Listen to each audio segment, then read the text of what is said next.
Hello. Hello. Hey. Tigger, you're on mute again. Yay! Woohoo! For the second time. Oh, me and technology. Not today.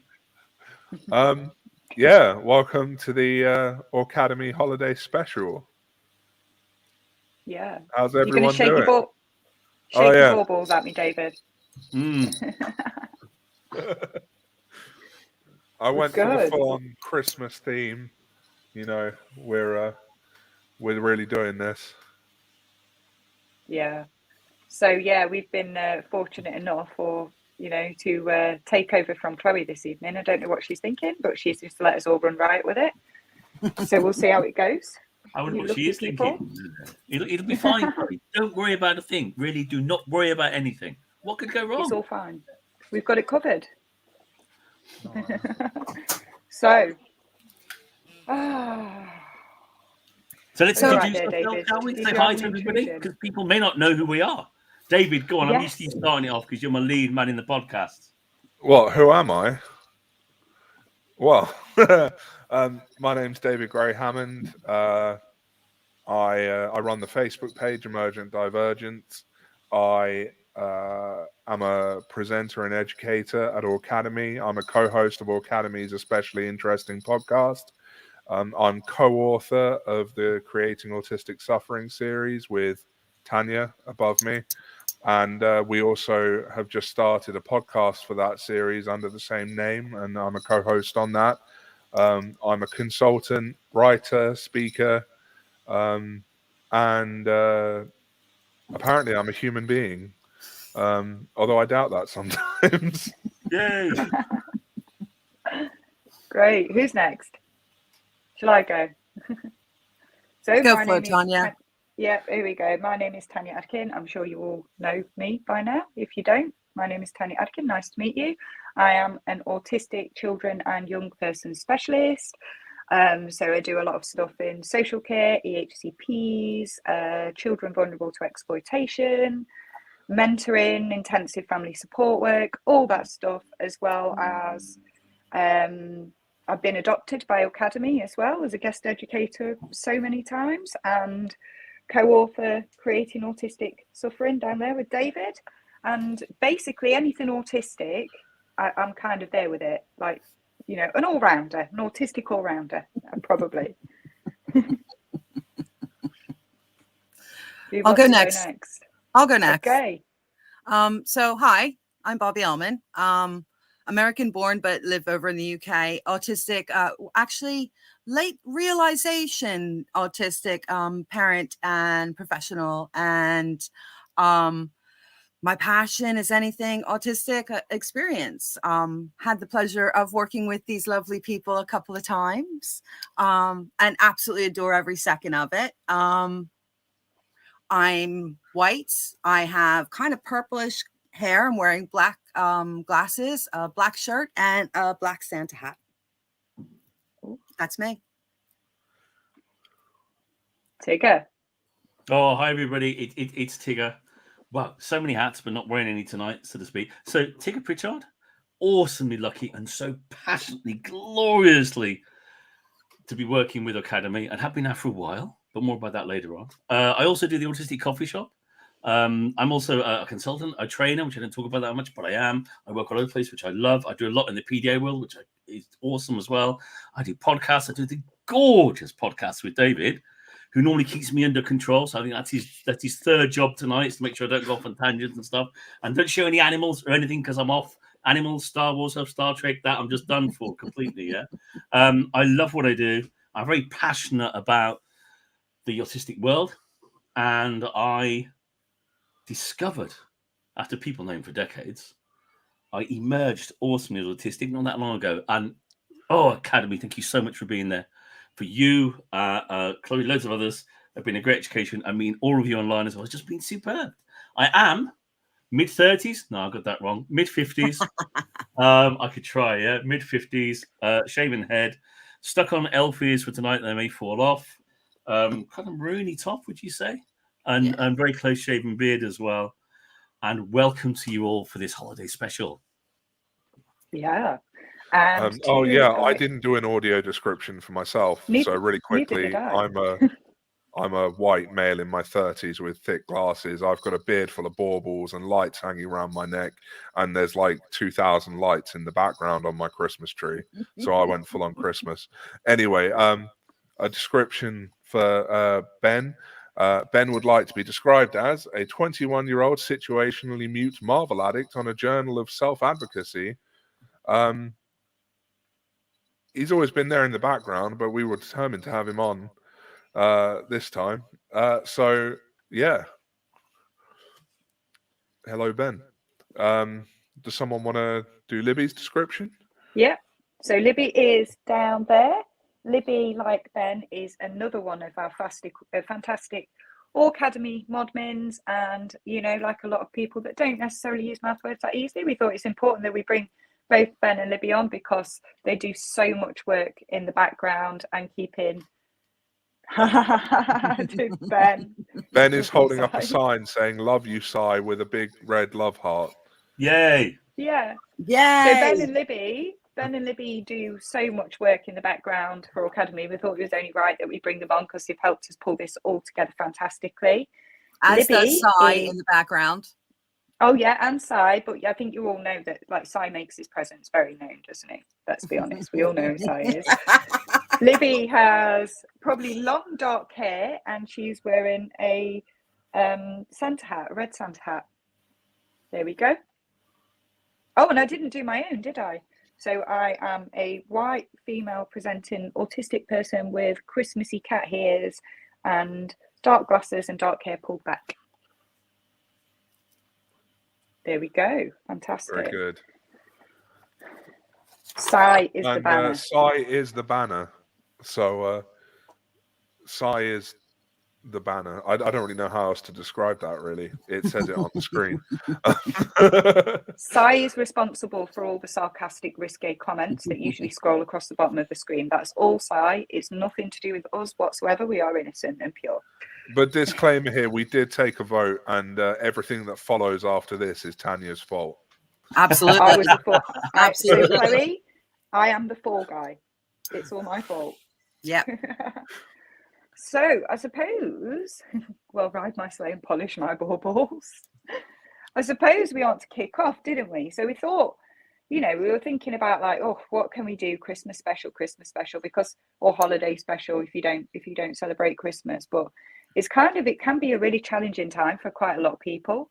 Mm-hmm. So we thought we'd start with like some of the challenges, didn't we? And I think Bob, you put something together, didn't you? Yeah, sure did. Yeah. Yeah, I'm just about to get it so that I can actually show my screen. And Fantastic. I was going to say, whilst Bobby prepares that, we did have a question for everyone, which is, what goes better on a Christmas dinner, mayo or salad cream? Put your votes in the comments. Oh yeah. So if you know about the mayo salad cream debate, seeing as it's coming to the end of the year, I think we need to have this settled like once and for all. Personally, I think salad cream turkey butty would be well nice. Team salad cream. right, one more second. Let me share the screen. Here we go. And also just things like, pop in the comments things that you find difficult or easy around Christmas or what helps and stuff like that, because it's massively out of routine, isn't it? Okay. Right. Can you see the graphic in front of you? Nope. Not yet. The one that says Happy Holidays. Nope. No, we can't see This anything. isn't good. Okay. This is what happens when you leave like 7 autistic people to try and arrange a holiday special. Oh, this is unfortunate because it says it's sharing. It actually legitimately says it's sharing. Oh, there hang we on, go. hang on. Here we go. I can see Okay, your okay, screen. okay, You good. need to make Let's it. try that It's gone again. off again. Okay. Hold on. Should I do like Can you some see this? technical issues music? Da, da, da, da, da. Yeah, Can you see it? we can Yes. see Yep. it. It says Happy Woohoo! Holidays. Okay, so here we go. Sorry about the glitch.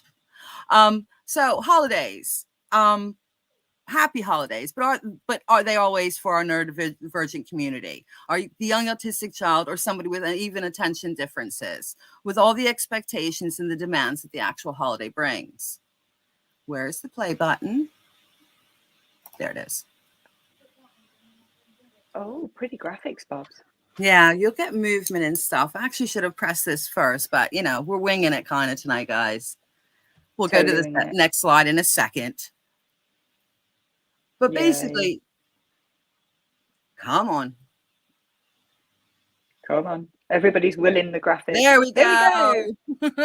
So no matter what the neurotype is, the festive holiday season can bring real stress and anxiety. Apparently, even those neurotypical people deal with a lot of stress at this time, I'm told. But for the neurodivergent people, young people and children especially, the sensory onslaught can be really excruciating. Not to mention for the very young autistic children, the lack of context or even preparation for the season coming can leave many feeling extremely confused. Imagine for a second, that you're that child walking into a classroom for the first time and you've seen that classroom be one way the entire time, and suddenly everything's changed and you don't really understand why. So it can all get too much. And what's important as autistic parents and as autistic people and those caring for the children is actually the self-care. The slide right before, it's going way too fast now, that one, right? Self-care is really important during this time. It's actually imperative. It can be really difficult to do without a doubt, but even those couple of minutes can make a massive difference. So when we're talking about people in schools, when we're talking about teachers, and we're talking about the staff that work for schools, understanding is everything. So understanding the neurotypical child, the neurodiverse child especially, and the impact that it will have sensory on them in that classroom with everything that's going on.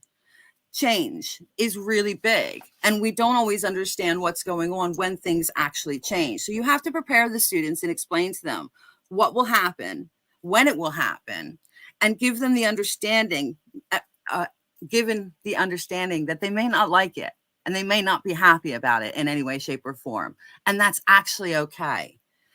It's really important to provide a safe space, like a place where that child can go to that doesn't have possibly the lights. Maybe the lights are the things that are bothering, or the different, smells and the different decorations on the wall. So maybe you can have one place that is completely exactly the same that person can go to, just to have a bit of time out from everything. Low arousal is really important. You have to keep a low arousal approach, especially if you see the anxiety in these children rising. Just saying to them, oh, it's okay, it'll be fine, isn't going to actually work. And you have to keep those low demands as well at the same time. There's so much going on. That sensory onslaught is consistently going on. And reasonable adjustments are mega. If the singing is bothering the child, there's no reason why the child can't use ear defenders or possibly not be involved in it. If the child is doing something and it's their time to sort of make and mix the things to make the cookies or whatever it is, and it's not working for them, do they really have to do it at exactly that time? I would suggest they don't. So we go on to, in a second, come on, slide. Oh my goodness. It flipped before and now it's not. Yay! There we go. So holiday tips for parents. And it's also really important for parents. And I as an autistic parent myself, you can get really caught up in all of this. And that's why I said before that self-care is vitally important. Excuse me, I need a drink. Taking even 5 minutes to yourself to do whatever gives you autistic joy is vitally important during this time. And choosing those events. I don't know. I mean, if you're like me, family and friends invite you to come over for the holidays and do this and do that, I say choose a couple of them, the ones that you really want to go to, and make excuses that you can't make the other ones. It's vitally important to sort of pace yourself during this time. Once again, safe spaces in the home. Have one place that is completely free of Christmas decorations and stuff. Like when like my kids were growing up, it was their bedroom. As they got older, they each got themselves a little tree to put in, but that was it. But you know, they needed a place where it was everything the same, and there wasn't this onslaught of the holiday festive season. And again, low demands, you know, you're allowed to have pajama days. Like, you know, they're actually quite fun where you don't have to do anything or go anywhere and nothing. There's no demands whatsoever. You know, whatever autistic joy, you know, you can gather that day, grab it, run with it, and fill those spoons back up, you know? And also remember, you can say no. Like I say that as a very hyper empathetic autistic parent, that, you know, it's kind of hard sometimes to say no to people when they invite you to stuff, you know, or they invite your children to stuff, and you just think to yourself, no, my child is not going to be able to necessarily handle that, nor am I going to be able to handle that. Well, you know, you actually can say no. It's okay. Or like my good friends, I've explained the situation with them, and they've allowed us to go to like a bedroom where to get away from the party atmosphere and have that time to ourselves. And, you know, you can actually ask for that. But if that's not going to happen, say no. And the last slide should say, and on that, come on. Drum roll. Have Hey. a happy holiday. And we're done. Thank you very much. Yay. So that's great, because you like the little ones, don't you, Yes. Bob? So that's your kind of speciality, which Yes, is great. absolutely. But what's really important to know is like all those things that apply to young autistic children also apply to autistic people in their 70s, and they can also apply to yourself as well. Absolutely. You know, I think we were just talking before we logged on about how it's my youngest son's birthday tomorrow, and we don't wrap presents, and we'll just incidentally place them throughout the day. If he wants to open them, he can. And that sort of stuff. But there are a lot of struggles. I don't know about you guys, but for example, I don't do the visiting thing. So a Christmas day for us just literally looks like we are in our PJs, we've got presents, we eat what we want to eat. There's no pressure to eat turkey or anything like that. You know, it's probably going to be chicken nuggets and chips in my house. Not feeding into the stereotype right there. But that's not just for my children, that's also for me. So for me, what holidays mean to me is about my immediate family and just parallel play and being in each other's space, which is the best thing ever. You know, the demands to visit and go see and et cetera, you can do that any time of year. It doesn't need to be just because there is a really old book that said Jesus was born on this date. Yeah. What do you think, Tigger? What's your take on it? I have this thing with presents, and some members of my family can't get this at all. I know every single present I'm getting on Christmas Day, bar one. I am in heaven. I am so happy. You don't even have to wrap them. We were talking before about, for some people, you know, even the demand of unwrapping or seeing other people unwrap presents is really difficult. For me personally, I control, I think that's a fair thing to say, Christmas in a particular way. We'll explore that a bit later on. But present-wise, I know every single present. And I am so happy. But some people in my family are like, but doesn't it spoil Christmas? No, it makes Christmas so much better for me, so much safer for me. I am so much happier. But there's one person who she can normally get away with it. But I've asked her mother to check out what she's buying me just to be on the safe side. And even now, is it a week away? It is, isn't it? It's a week away. Even with a week away, in the back of my head, I'm going, what is it? What is that present? Will I like it? Will I have to be nice? What if I don't like it? What if she's got me something I don't want? Oh my God. And in the back of my head, I'm anxious about it. And it's one present. All the others I know. But that reminds me of being bought flowers, actually, and I completely wasn't expecting it. And I think it was my partner at the time, came in with this big bunch of flowers. And, you know, I just ran. I ran out of the room and went upstairs and shut myself in the bathroom because I wasn't expecting it. So I didn't know what reaction I was supposed to give. And it was pure panic, just over a bunch of flowers. And I think as well that, like, David will probably go into this more as well, but there's a lot of pressure, isn't there, as well, David? Yeah, I mean, obviously, anyone who sort of followed my work knows that my experience and the focus of my work is around autistic people experiencing issues with addiction, mental health issues, but especially the addiction side. And at Christmas, New Year, holidays in general, there is a huge expectation to consume alcohol, in some circles to consume other mind-altering substances. And if you're a recovering addict, it's not a pleasant experience. And when you throw in being autistic on top of that, you know, so many of us feel like we have to mask and conform to fit in. And when you consider that alongside being a recovering addict, then, you know, being exposed to a pressure to consume mind-altering substances, it creates a really dangerous environment. It's not an environment that many of us can feel safe in. You know, it got to a point where I've had to remove people from my life to keep myself safe at these times of year. You know, and I'm happy to say that the people in my life now are very supportive and understanding of me as a autistic person and as a recovering addict. And yeah, you know, it's a minefield this time of year for people like me. You know, it's just even if you're not an addict, you know, and you don't want to drink for another reason, people are like, why aren't you drinking? You know, I mean, it's yeah. Christmas. Have a glass of wine at 10 o'clock in the morning. You know? Even from a sensory perspective, you know, I know that people who have like interoceptive sensitivity, alcohol is a real problem for them, because it just alters yourself. Or, you know, a lot of us will use alcohol, for example, as kind of a spoons expander. I know that I do. It's the only way that I would be able to get through a gathering of people is if I had a few glasses of wine.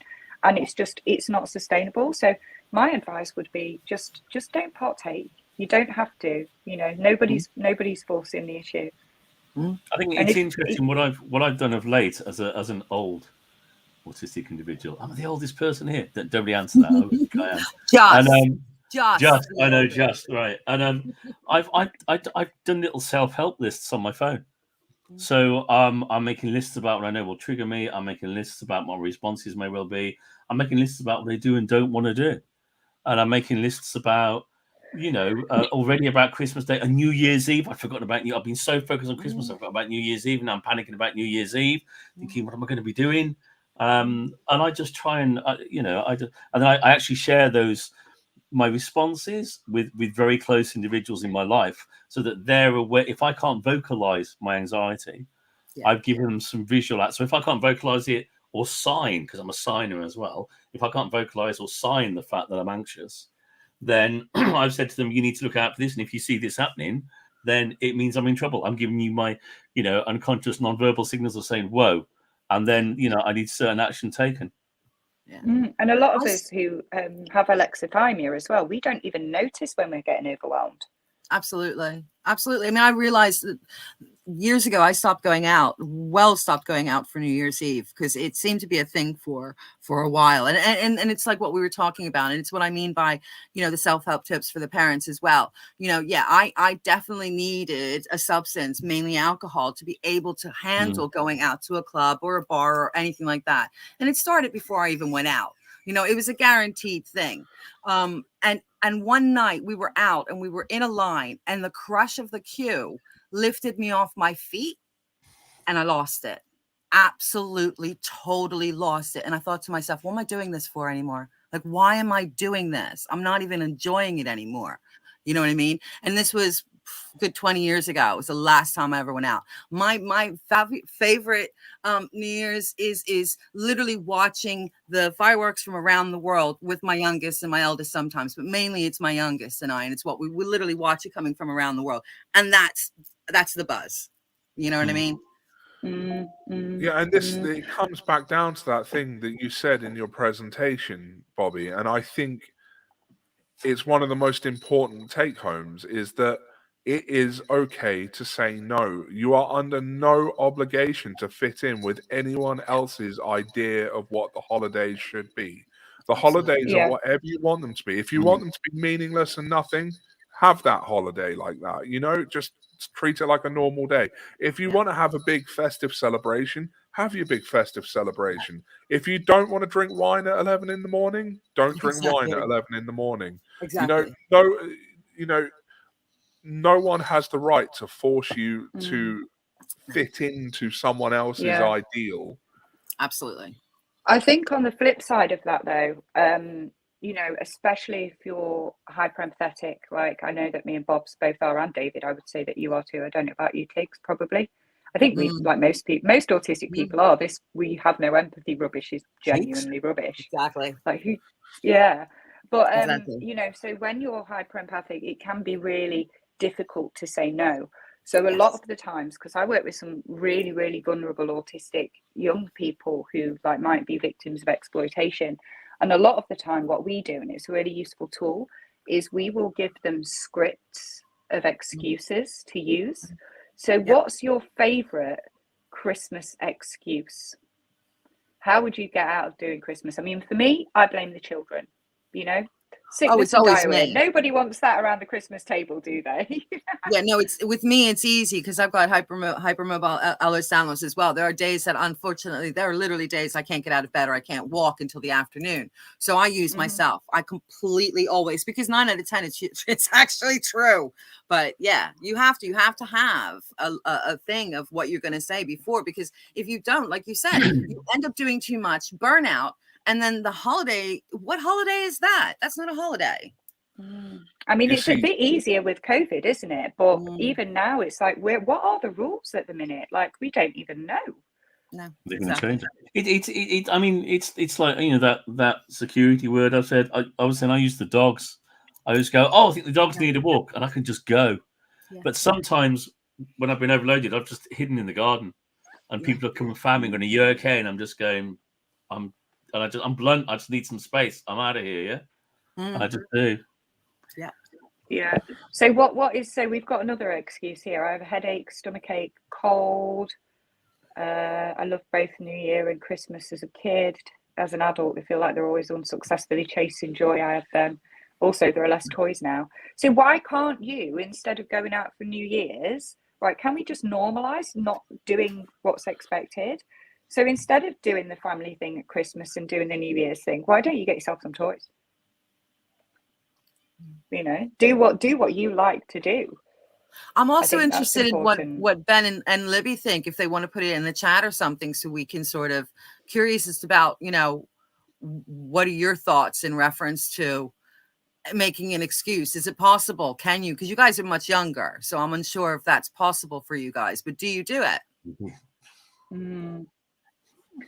I'm trying to think of other excuses that I use as well. Libby's written, I would say, I'm going to get a drink and then hide till somebody found me. That's totally what I do as well. I read it and went, that is so me. I'll just hide. I just hide. I'm quite lucky because in my little social circle, they've taken the time to kind of learn my cues. So if I really can't do something, I've got to a point now where I will literally just say, I'm out of spoons. I'm done. I've got to stop, and that's a privilege, though. It's a massive privilege. It is a huge privilege. It's a huge privilege, but it's difficult because other than that, the only other excuse I would use, and I don't know whether people would really necessarily understand it, is to say my mental health isn't up for it. That I'm not a person who's good at making excuses.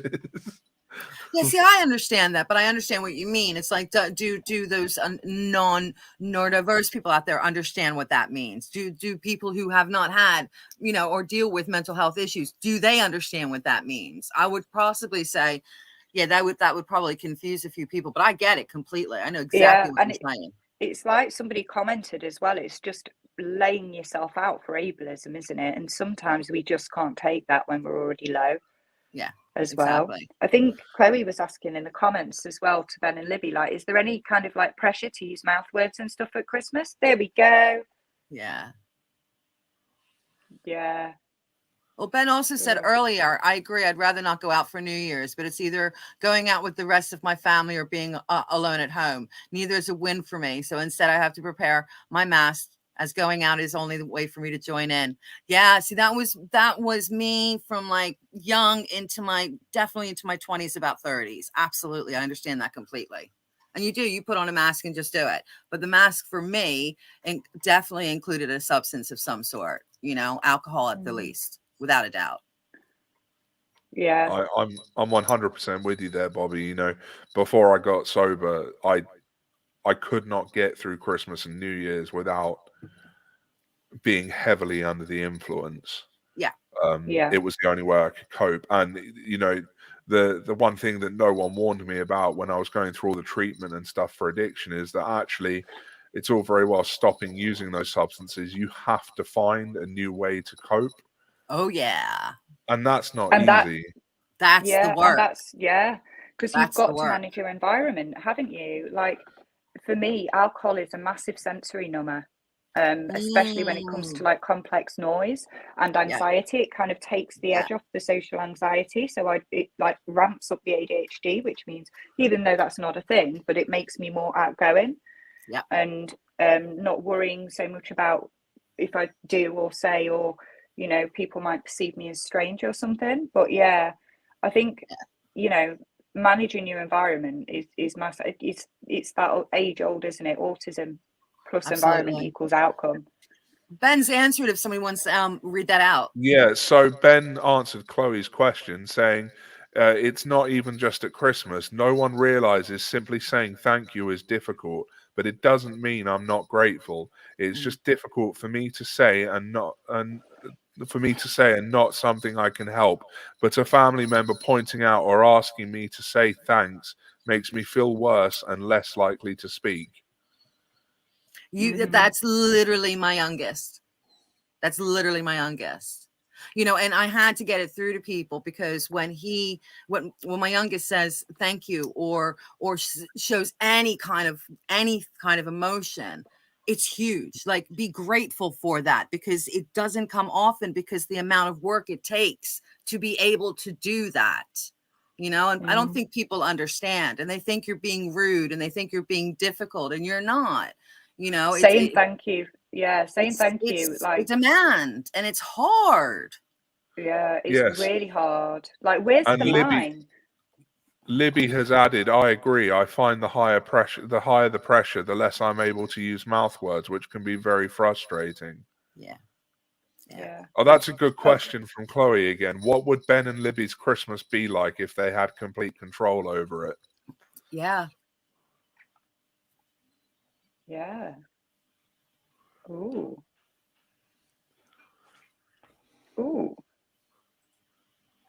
Whilst the answer's considered, I was going to add, I know for me, I'm not situationally mute, but if I get really, really, really anxious, it's like my brain moves so fast that I just can't make words anymore.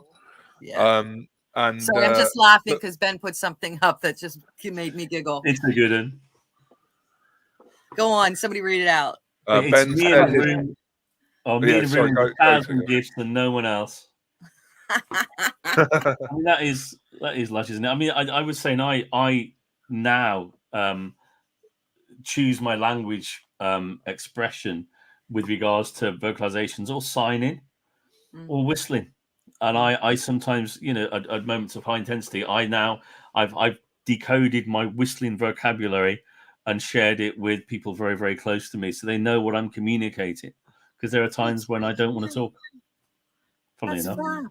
And you use Makaton, don't you, as well? Yeah.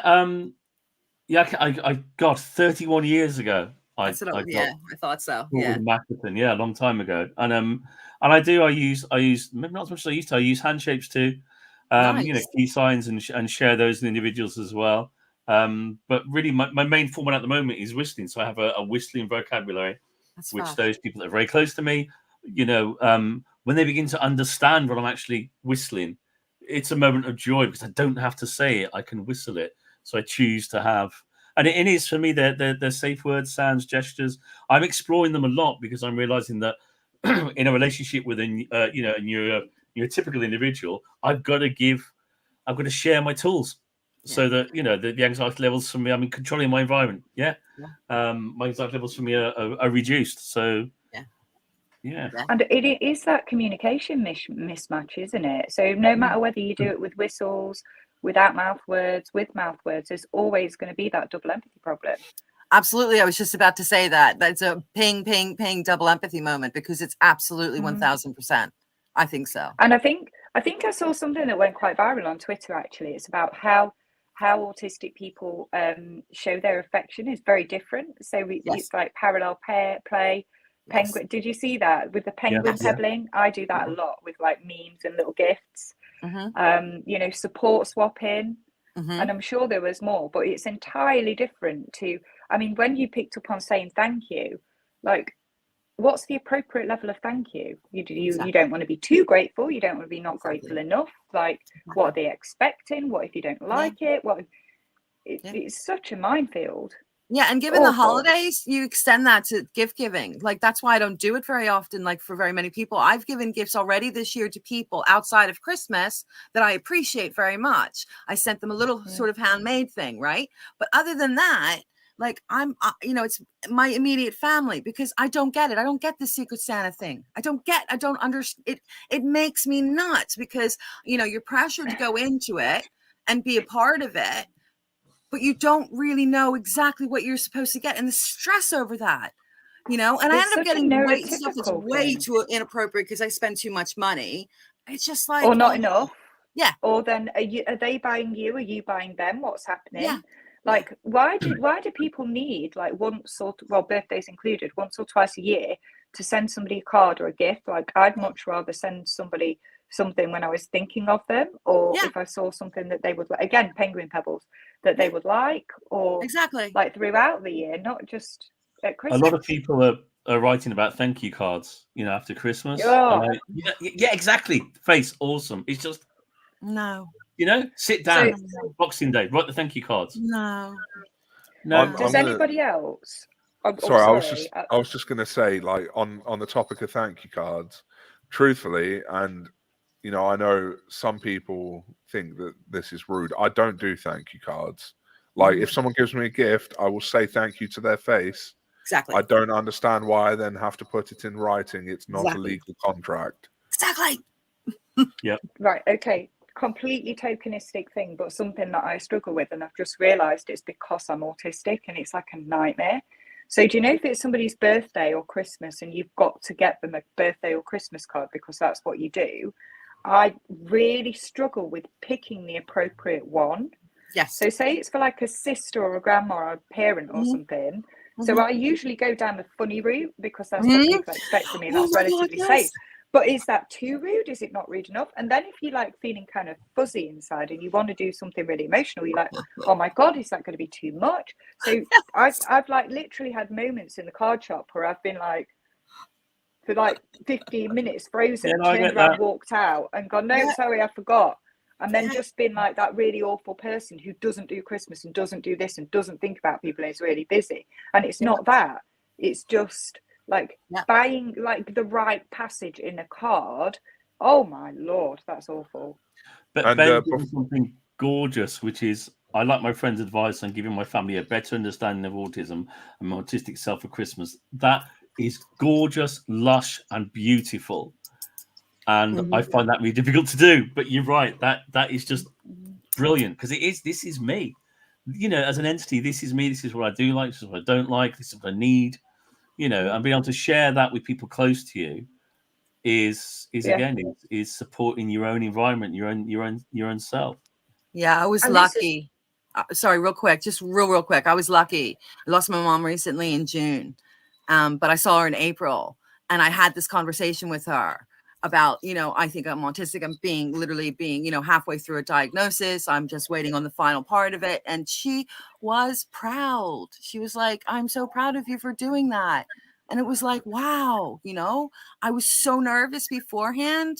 But yeah, I mean, so I agree with Ben, you know, a better understanding of those, having those around you have that better understanding is everything. And it sometimes can go ways that you didn't expect. But on the flip side to that, like, you know, my circle's really small, but I am very openly autistic, and like my parents are now realizing that they're also autistic. And so when I see like extended family and friends and things like that I haven't, like, I literally, the amount of free labor that is constantly, everybody, Right. every time there's somebody's Right. grandmas, aunties, uncles, and I just get really fed up of repeating my needs or my children's needs, Yeah. or, you know, asking obscure questions about Greta Thunberg or Elon Musk. And I had somebody the other week tell me, oh, so you're not autistic then, you're like Christine McGuinness autistic. What? And Libby I mean, just I'm added, much funnier than her husband, but, you know, there we go. Libby on. just added, I always feel pressure to appear excited enough over presents, etc. Otherwise, people question whether I'm happy, but I don't think I've processed yet. Okay, Yeah. this is a thing though. Like, It is. if someone gives me a gift, like I don't always have an immediate reaction because, like, my brain has to go through the step of like, here is the gift. What is Yeah. the gift? How Yeah. do I feel about the gift? What emotion does this person want me to show for receiving this gift? And is that the same emotion that I want to show? Like, by the time I've gone through this whole thing, like, there is a processing delay, you know? That's why I like so true. being it's totally acceptable to say thank you by Facebook message or text message whenever you're ready, right? You don't have to do it face to face. It negates kind of the awkwardness. Yeah. And also, I think it's really acceptable just to send people pebbles in the post. Yes. So you don't have to be face to face and stuff like that. They don't have to watch you over. Like, you know, there's a big thing about watching kids' faces while they're opening their presents. Like, oh my Lord. Can you imagine? The pressure, just as an adult that knows their needs and that people are aware of my neurology, and I'm very vocal about support needs and things, but they still don't get it. There's still that ridiculous social etiquette that makes absolutely no sense. So watching somebody's face when they open a present, what else is ridiculous? Seeing people all the time, drinking loads, eating loads of food, which is probably going to make you feel quite wobbly on the inside if you've got interoceptive difficulties again. You know, thank you cards, they can go in the bin as well. Anything else that can go in the bin? Well, Libby says, I try to hide opening presents, but people always want to watch for my reaction. Ben says, likewise, I have to mask like crazy to avoid being too truthful in response, otherwise to getting an unwanted gift, so not to appear rude. Absolutely. And my youngest was, I had a family member say that to me. Why is your child so rude? I'm like, you just don't, like, seriously get it. It's like that thing I said about, you know, I've had to explain to people close to me now. Yeah. In my family circles, this is what I want for Christmas. They go, yeah, and no, this is what I want. But you know what you're getting? Yeah, I know what I'm getting. But then it's not a surprise. I don't want the surprise. I want that. Yeah. You know what I mean? If I get that, I am really happy. If you get me a surprise, and I have done, as we've, you know, Ben's written about it, you know, so on, as we've all done, you get it and you go, oh, that is really so cool. Yeah. Thank you so much. And inside you're going, it's horrible. I hate it. Yeah, absolutely. Put it in and the absolutely. bin. And I turned it around on somebody once before. I said to them, what is your point? Is your point to surprise me or surprise my child or to give them something that makes them happy? Like, which is it? Because if it's surprising, you're on the wrong track. Make me happy. Yeah, make something. And that's the thing about, if some individuals, if we know what we're getting, then that's heaven. That's so much better than opening stuff and realizing that, and then having to mask and you know, do the God, that's really great, thank you. And inside it's like, God, I can't stand it. I mean, you know, the energy is superb. I do have a question for everybody, a bit like what I touched on earlier. Like, you know, we're all quite loud and vocal about, you know, our neurology and stuff. Do you all get fed up of repeating your support needs and the questions continuously, that you just find yourself shutting off from certain people because it's literally like every time I walk into a room? And obviously, you know, it is my specialist subject, but even I get fed up of it because you just find yourself scripting the same stuff all the time. And for an autistic person to get fed up of doing that is a lot. Absolutely. Yeah. And just backtracking a moment though, that on the topic of people who watch for sorry, that's my processing delay again, you know. But on the topic of people watching for reactions, like, people need to learn about exposure anxiety. Thank you. Like, Thank you. so many of us do not like to be the center of attention. So having someone give you a gift, which is then you've got the demand of I have to react to this gift. You've then also got that everyone is watching me. Everyone wants to see my reaction. So now not only do I have the demand to give a reaction, but I have an audience for it.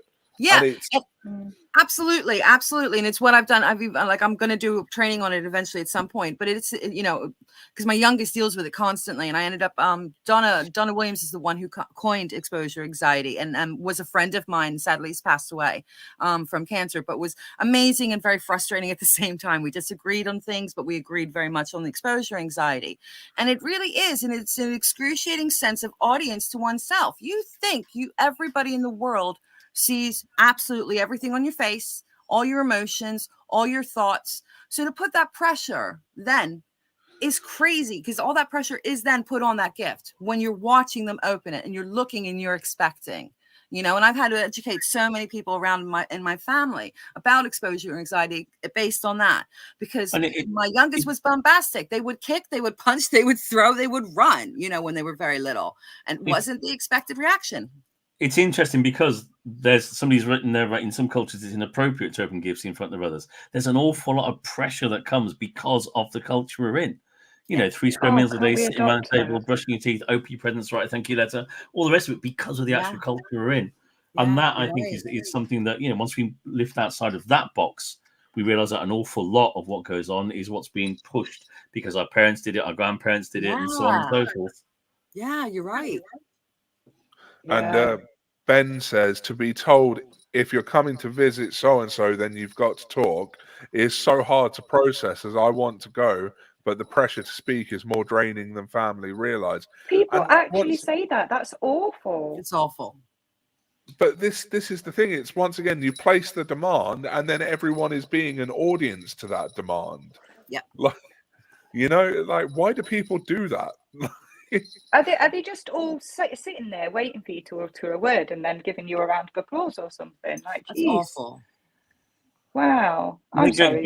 Going back to what Tanya said earlier on as well, it's like we do repeat ourselves to people, or we don't, or we shut down, and we just can't because we're fed up of doing it, or we don't know how to do it sometimes, because it's that that communication across neurotypes can be so hard because they just don't get it. I don't wish to sound bad by saying they, but you know what I mean? It's that I'm trying to tell you how that bagging door really hurts, and it's just not getting across in a way that works. Yeah. So sometimes, I shut down and just think, I'll burn later on. Also, something else that I find really difficult is how to appropriately say goodbye to people that you're not that comfortable in the environment of. Like, what is the expectation? Like, because if your spoons are low and you're like, right, I've had enough, I need to go. Like, all my friends know that if I sneak off, I'll sneak off and then send a text, say I've gone. Because when your spoons are getting low and you've figured out you've got to go, you've then got to do the rounds of like 7, 8, 9, 10 people of bye, see you soon, blah, blah, blah. Sorry, we haven't seen each other. Hug. Like, Nope. I'm exactly like you. People know me. I will hide. I will disappear. I will just disappear. Like, I can't do that. The disappearing, going away. Then people go, where's he gone?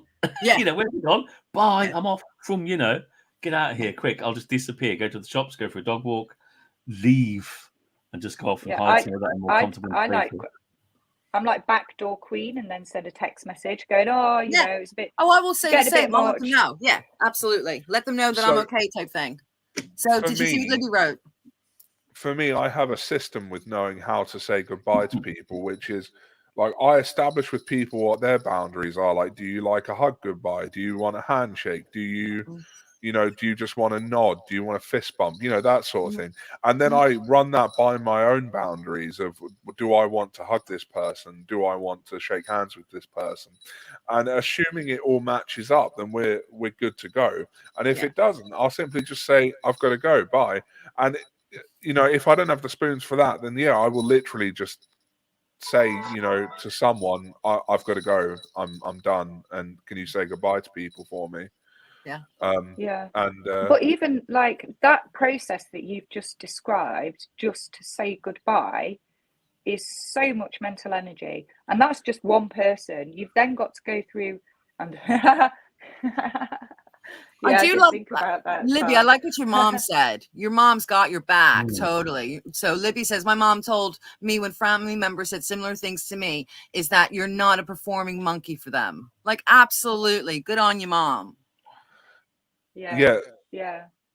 Oh, Tanya, the important thing to note with my system is that I establish all those boundaries when I have spoons and before I'm going to be expected to do the goodbyes.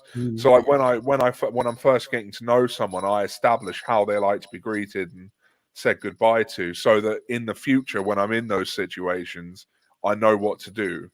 Like, I don't just do it like randomly. Do you know what's really interesting though? I don't have that awkwardness with my Nurakin. I don't have to figure, like, I wouldn't feel any type of way of going, do you know what's a bit much, I'm going, or sending a message that when I've gone, or going, are you a hugger or are you not? And if they say no, it's fine. Like, that awkwardness level is just not there. So I don't have to do all that prior planning to compensate from somebody else's social rules that can change at any minute. Like, it's okay to just be yourself a bit more. I remember one of my first chats with Chloe in the depths of the darkness of decades ago, or a year and a bit as it was. And I remember, it was just, we were just ourselves. And I just remember thinking, if Chloe remembers this bit, maybe not, I think we're just having a Zoom about something. And it was just stim, do, no kind of like, what's the weather like for you, or nothing. And it was absolutely gorgeous because I suddenly felt it's so much easier to be me, but so much easier to communicate as well. And it was just like, it was so gorgeously refreshing. Also, quick nugget as well, like, the small talk script has totally changed this year as well. Because usually the weather was a pretty safe go-to. I've been practicing that for nearly 36 years now. But now we've got COVID and lockdown to add into the mix as well, and vaccinations. Like, what the hell? Switching it up a bit. But yeah, okay. So Ben says, even saying goodbye online, such as in a voice chat, is stressful. I usually resort to just leaving and then messaging after with some excuse. Yeah. Okay, cool. So I think next up, we probably ought to move on to the next section, because we've had a pretty good chat here about holiday struggles and stuff. Absolutely. Chloe, no hugging but finger boops. Yep. Boop, boop, boop, boop. Yeah, so next up, I believe we're doing our news roundup for the news in the autistic community for 2021. So who's got the screen sharing stuff? Oh God, here we go again. Have you got it, David? So I have the notes for what we're talking about. Who's got the actual slide? Who's got the actual slide? Nobody's got the slide. Wait a minute. Bobby's got the slide. Wait a minute. Yeah, I've got it. Hold on. Hey, can you tell how organised we are? We're so organised. So the really cool thing is we had lots of meetings planning this, and we put lots of effort into lots of different things, but we kind of got to today and we were like, we've run out of time, everything's completed, but we don't know the logistics of actually laying it all out on a live, so we're just going to wing it. David, you're playing into a stereotype about the bigger picture here, pal, because we've concentrated on the detail but forgot the bigger picture. David, can I please say, so many people have commented about the fact that when you talk, you jingle. Well, if it's a problem for people, I can no, in a positive way. In a positive way. In a positive way. Is that kind of stimmy? It is very stimmy. It's I quite would literally enjoyable. just be like that all the time. I love that. Get ready. Right. It's the news. We're doing the news. Hopefully we can make all the timing work and stuff as well. That'd be great if we could. You tell me if you see me looking at you. Nope. Waving. See anything? I can just see your normal screen. Great. That's what I want. Do you see that now? I can't see anything on your computer now. No.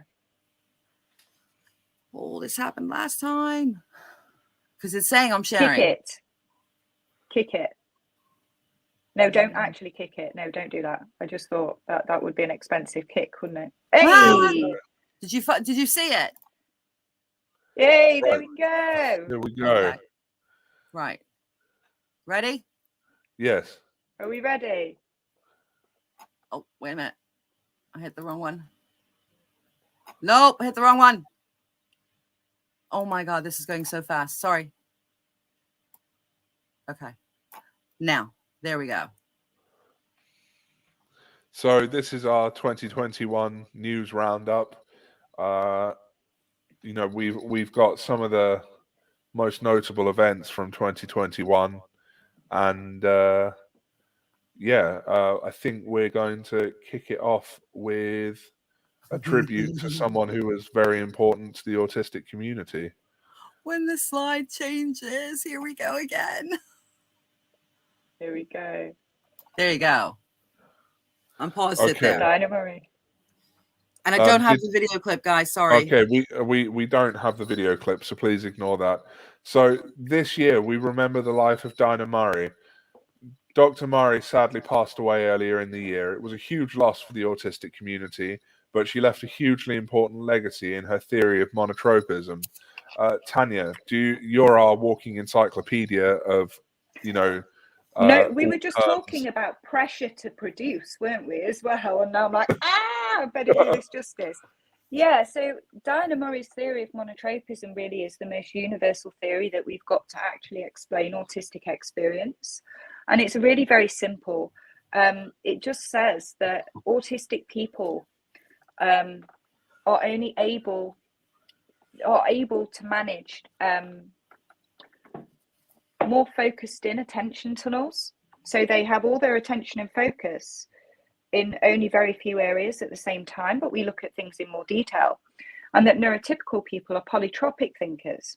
So this is where they are surface level thinkers, but they're able to manage a lot. And from that, it kind of brings in sensory needs, etc. And it makes an awful lot of sense. But I think most importantly for me and for a lot of us is that it actually replaced a lot of the deficit theory that is out there, such as theory of mind, weak central coherence, etc., etc., etc.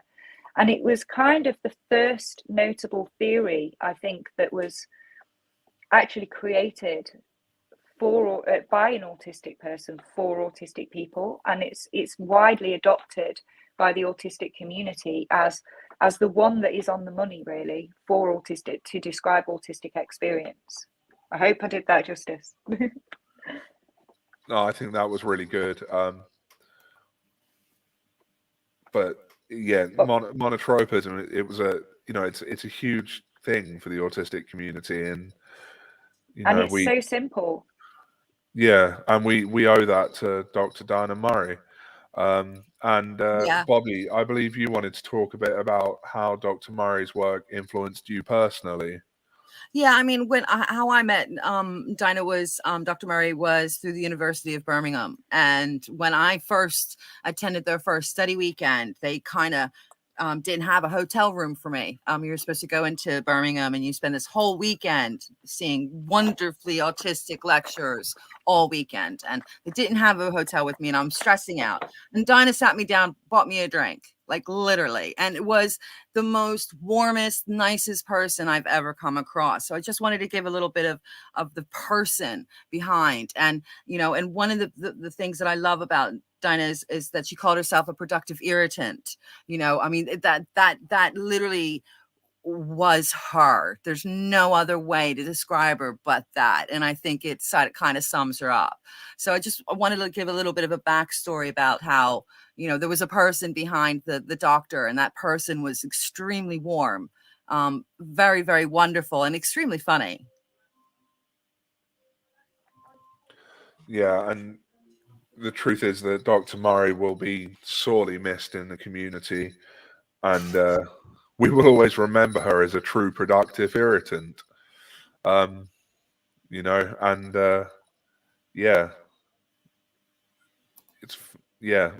We really can't do enough justice to the work that Dr. Murray did.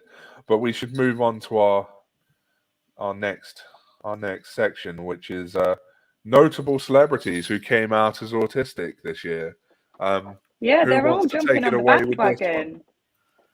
Well, who's Kyle Hill? Who is Kyle Hill?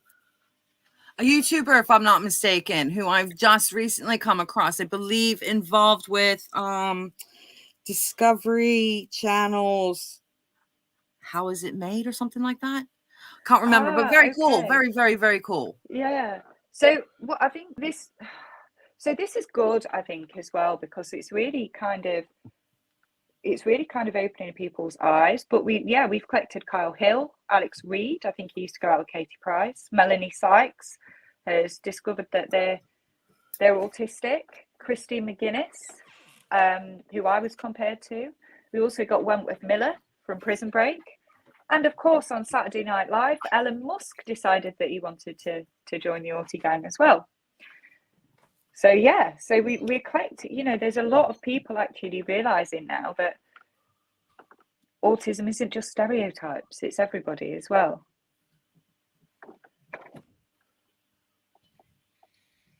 Slide's getting there, I promise. Haha, we're waiting. Oh, and if there's any other notable celebrities we missed that you can think of, do drop them in the comments.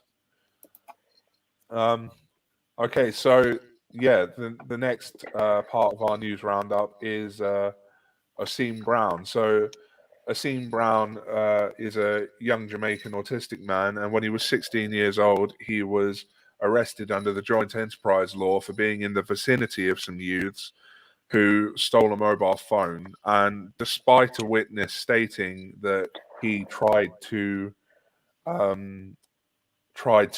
stop the robbery, he was sentenced to prison and deportation. He was going to be deported to Jamaica, where he'd not been since being a child, where he had no friends or family. And the autistic community began a long campaign to see him released from prison. The campaign was led by Autistic Inclusive Meets and its CEO, Emma Dalmain. And this year, after much campaigning and protesting, I'm happy to say that Asean has been released from prison and his deportation has been stopped.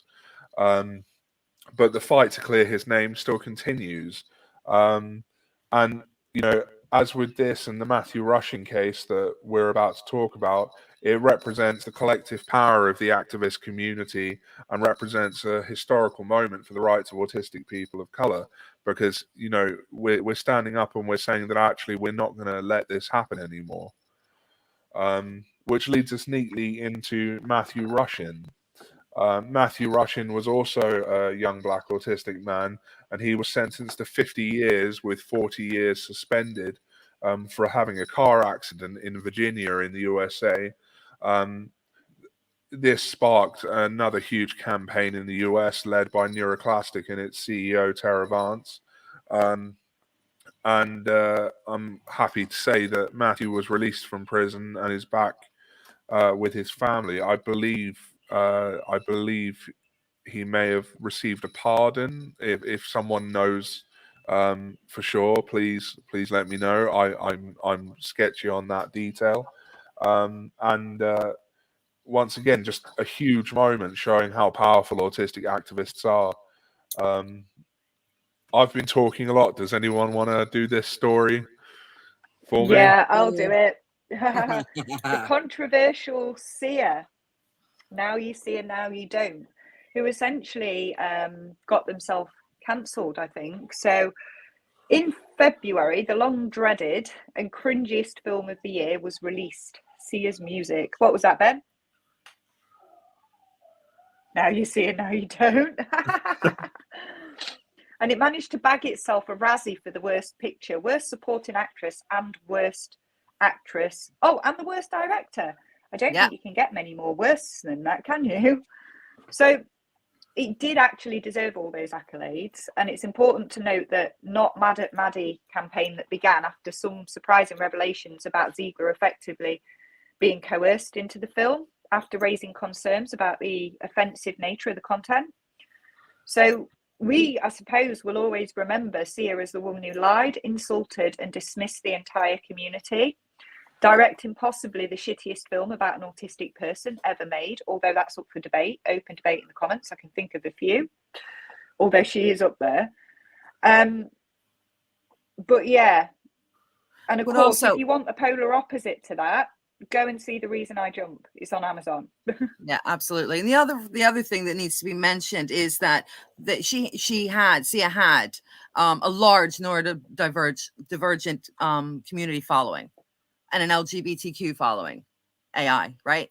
All these people, and you know the intersectionality between those two. And she alienated her entire community in one fatal swoop. Yeah. So on that note, see you later, Sia. Right, we got the next one. Who's taking the next one? Hey. Oh, Stop the Shock. Who wants to take Stop the Shock? I guess I'll take this one. So I'm just going to say straight away now, we have put trigger warnings on, but Stop the Shock is really upsetting. And so trigger warning, we're going to be literally talking about people torturing autistic people, but not for too long. This year, the Judge Rottenberg Center came into the limelight for their long-term practice of doing things to autistic people that, if done to animals, would spark a riot. Most notably, the use of gradual electronic decelerators. GEDs are, in layman's terms, electroshock devices used to modify the behavior of autistic people and learning disabled people. Examples of when the devices are used are hand flapping and other stimming, involuntary movements, not taking off their coat, and suddenly standing up. This is not an exhaustive list. It goes on. This year, the FDA in the US overturned its ban on the use of such devices, effectively legalizing the torture of autistic people and reminding us why America is a dystopian hellscape. Yeah. There's a lot of controversy around that, and Stop the Shock is still very much alive and kicking. I know that there's still an awful lot of campaigning and stuff going on about that, especially. Yeah, I mean, how on earth it can be legal to electric shock ABA autistic and learning disabled children is beyond me. Aren't electric shock dog collars almost illegal? Pretty much. Anyway, yeah. So the next one we've got, and I think if you look closely, you might see me and David in that picture. There we are, right at the back. You can see us, is the Spectrum 10K. So finally, we've got Spectrum 10K. So I will, trigger warning, Simon Baron-Cohen. But yeah, so Spectrum 10K was a bastard offspring of Simon Baron-Cohen and Daniel Gershwind and society's inherent ableism. In an apparent attempt to become the Hans Asperger of the 21st century, Simon Baron-Cohen made an absolute arse of himself, promoting an attitude of this might be eugenics, all while shouting, "We're anti-eugenics." Now, I don't think you have to be a social etiquette genius to figure out that if you have to say we are against eugenics, there may be a problem. I love Ben Signs. So surprisingly, the autistic community didn't have much trust for the man who has written articles such as "Autistics have an extreme male brain," or "Those sneaky autistic people might actually be more likely to be terrorists." That's interesting. Thus, Boycott Spectrum 10K was born. So after an intense battle with bigoted ambassadors and a protest in Cambridge and extensive campaigning online, which Aucademy and everybody here was a massive part of, the study was paused while the Health Research Authority investigates the concerns raised by us as a community. And that's still underway. So we were supposed to have a response from the Health Research Authority. I think it would have been in November time, but they've actually extended that. I think that's just after Christmas or just before Christmas that response should be coming. So I think the most offensive thing about this study, because, obviously we've got eugenics, obviously we've got data collecting, unsafe data, people who can't necessarily consent, not knowing where that data is going to go, and all the other god-awful things. But think for a second what we could actually, we as an autistic community, we came together you know. And what's really hopeful is that between us, we managed to pause a £3 million study, eugenics study, by Sir Professor Baron Cohen, who has positioned himself as the grandfather of autism, you know, this thing called autism that we all keep under our beds, you know. And we also manage, between that, you know, Asean Brown and Matthew Rushin and all that, we managed as a community to come together and do that. We've done those things this year. And it, you know, it would be great if we didn't have to, but we're being listened to, and it's amazing what we can all do when we come together. And it just shows you that, you know, autistic activists are becoming a real force to be reckoned with. So it's no wonder people want to erase us, really, is it? And yeah, does anyone have any hopes for 2022? Oh, well, I hope that we manage to really get rid of this Spectrum 10K mess. I do. I hope that we just keep growing and keep learning in our activism. And I hope that, you know, the stigma surrounding autistic people and what it means to be autistic, now that, you know, we're getting, people are listening, and it may not be perfect with the celebrities and stuff, but I hope that people are realizing that actually we're not that much different. We aren't unhuman like some Sir Professor people would have other people believe, you know. Absolutely. And I think my hope for 2022, and I'm going to use a word that I learned from Nick Walker's new book, Neuroqueer Heresies, I hope we take one more step towards a neurocosmopolitan society, because that was a word I came across in that book, and I just, yeah, that it's amazing. We need to work towards that kind of society, and that's my hope, is that we take another step towards that in 2022. Libby, Ben, do you have any hopes? Tigger, do you want to go next? I have a great hope for 2022, and that is Aucademy. I think more and more individuals are realizing that as a presence it's out there, and more individuals, parents, carers, professionals are being led to the experiences, the information, and the presence that is there online, with a view to that presence actually being the real force for education, not, and this is a bugbear of mine, so I'm sorry, not the accredited, you know, CPD, you know, courses that everybody goes on that are several decades out of date when it comes to what it means to be autistic, and reinforcing that medical model completely and utterly gorgeously, but really joining with others across the globe as a voice that says, no, this is what it means to be autistic. This is what it means to have an autistic experience. And I think that, I mean, you know, thanks, Ben. Ben's put agreeing with Tigger, the bigger our community grows, the more people we help. And that, I mean, I feel like a baby compared to all of you with your experience and understanding as a late identified autistic individual. But really that coming together, I think, is so powerful. And I can see and smell that change. And that's what I really hope for 2022. Yeah, my hope is I want more autistic professionals working with autistic people. I want more autistic professionals to lead in the support, especially when it comes to the young kids. You know, I'm tired of seeing these young autistic children traumatized day in, day out, because they're not getting the understanding, they're not getting the support, and they're not getting the environment that, you know, we know is conducive to making a better outcome, you know. So I just want more, you know, it's my call out to all the young autistic people out there. You know, if you feel you can advocate, please, we need you. Yeah. The autistic community doing that for ourselves. Well, that's it. That's exactly it. And it's absolutely needed. So anyway, now that that's out of the way, we may have somebody on. Oh, no. No? We don't. No. I thought we do. We do have somebody say. We do, but it's not yet. But we do have somebody sat on screen. that while we've all been sat here bitching and moaning about Christmas and everything that's difficult, absolutely loves it, don't we, Tigger? Ah, that's right. Yes, we do. And he's on mute again. It's so I can make Yeah. noises and that. So I'm so used to turning on. I'm so used to touching the screen with it. Right? Yeah. Well, happy to do so. I did a video last year, and we spoke about this as the group was forming, thinking about ideas about Christmas.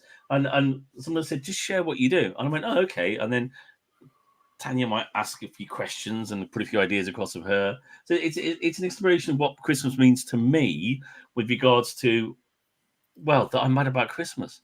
These are elf ears. If I opened up and said I've actually been an elf, if I can say, in a like a theatre performance, a big theatre performance, and I loved it. I adored it. I think Christmas is the best thing ever. But as we made clear earlier on, I do Christmas in a particular way, and there's one thing you're going to notice as you go around this flat is that it is covered in Christmas stuff. Now I'm going to try now to unhook, as I've got a 2 monitors set up here with a Surface. I might go blank for a second. Hang on. Okay, I think Tiggers is going to give us a Christmas tour around his flat, because you are absolutely mental on Christmas. Oh, is he just frozen? Maybe not. He said he might go blank for a minute, and he's coming back. There he is. We're back. Oh, he's You're on mute, again. Tigger. Unmute yourself. Can you hear me okay? Yeah. Yeah. Great. Yeah. I've moved from that setup to show you around the flat. So look, this is okay. Oh my Right, God, yeah. you've got Christmas bedding too. That's I know. fab. Yeah, I know. Right, look. Yeah, Christmas. Mrs. Pebbles asleep on a chair. Sorry, Christmas. I love it. The whole thing to me, I'm just obsessed with Christmas in a beautiful way because it means so much to me. Sorry, I'm going out to the next bit. Christmas. Well, okay. It's literally like a grotto. Wow, look at those You see all lights. this, right? That normally is lit, and it just goes on. Look at it. You would think I made that. I adore Christmas, and I do. Look at it. Oh, Wow. wow. Oh, Okay. see, that is a total. Some of it was made by students Yeah. we worked with years ago. That lovely grandfather clock was made by students I worked with at a college many moons ago. Awesomely autistic individuals, we worked together. But yeah, look at it. I'm going back now. Wow. As you can see, it's that bit there. It's a lot of it is handmade, and I love it. And we're whipping through. I'm going to plug back in. Okay. So yeah. So keep it on this. Yeah, that is literally. It's heaven. Wow. See, that's just too much for me. But that is literally the total opposite to me, because in my house we have one tree in the living room that I let the kids decorate. That's it. No more Christmas stuff. We just don't do it.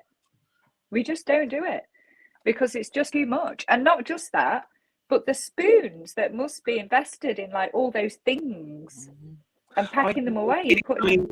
It's interesting. When I look back at my history, I realised that for possibly 5 or 6 years, I didn't celebrate Christmas at all, and I would pretend that Christmas didn't exist, and I would just watch movies that had nothing to do with Christmas, and Christmas didn't exist. I finished college where I was then, and Christmas didn't happen. And then I went from one extreme to the other. But the interesting thing I realised about all of this is, being blunt, is there's nobody else here, is there? There's nobody else in this environment but me. So if you want to go down the control route, I control the music, I control the films, I control everything in this environment. And the problem I have with so many individuals is when I leave that front door, when I enter other people's businesses and other people's expectation levels and that environment that's out there, in here, I'm safe. And I do love Christmas. I genuinely do love Christmas. But I've realised, certainly looking back over the past 2 or 3 years, it's Christmas on my terms. I don't like the presents. I don't like the surprises. I don't like expectation levels. Like so many years have said, when it's a gathering, I'm hunting out the alcohol. I need that social buffer, or a dog. The dog's better, really. Yeah. But or I just leg it. And it's fascinating, but It is. I look at it though, and I think to myself, I control everything that's in here, and that's why it's so safe to me. Is I control all of this. Yeah. Ben I love says, the lights. That's my stim for Christmas. Like when Yeah. I was little, my dad used to take us on long rides in America, you know, and we would count how many lights, you know, going from place to place or whatever. I love the lights. It's beautiful, Tigger. It's absolutely lush. and Thank you. Ben It says, is I my have. safe haven. Yeah, Ben says, I have a Christmas tree high up on my desk to the left. I love lights. Yeah. And he also wanted to add to what you were saying, Tigger, that's how he feels about his room. Yeah. But yeah, I mean, I guess I kind of like Christmas. Sarcasm. But do you know what as well? I made a Christmas faux pas this year because I completely ADHD'd it. So I've got one of these pre-lit Christmas tree things, right? And I'm also really bad at maths, it seems. So I've got one of these pre-lit Christmas trees, and I've got it out the airing cupboard, as you do, and I'm trying to put it.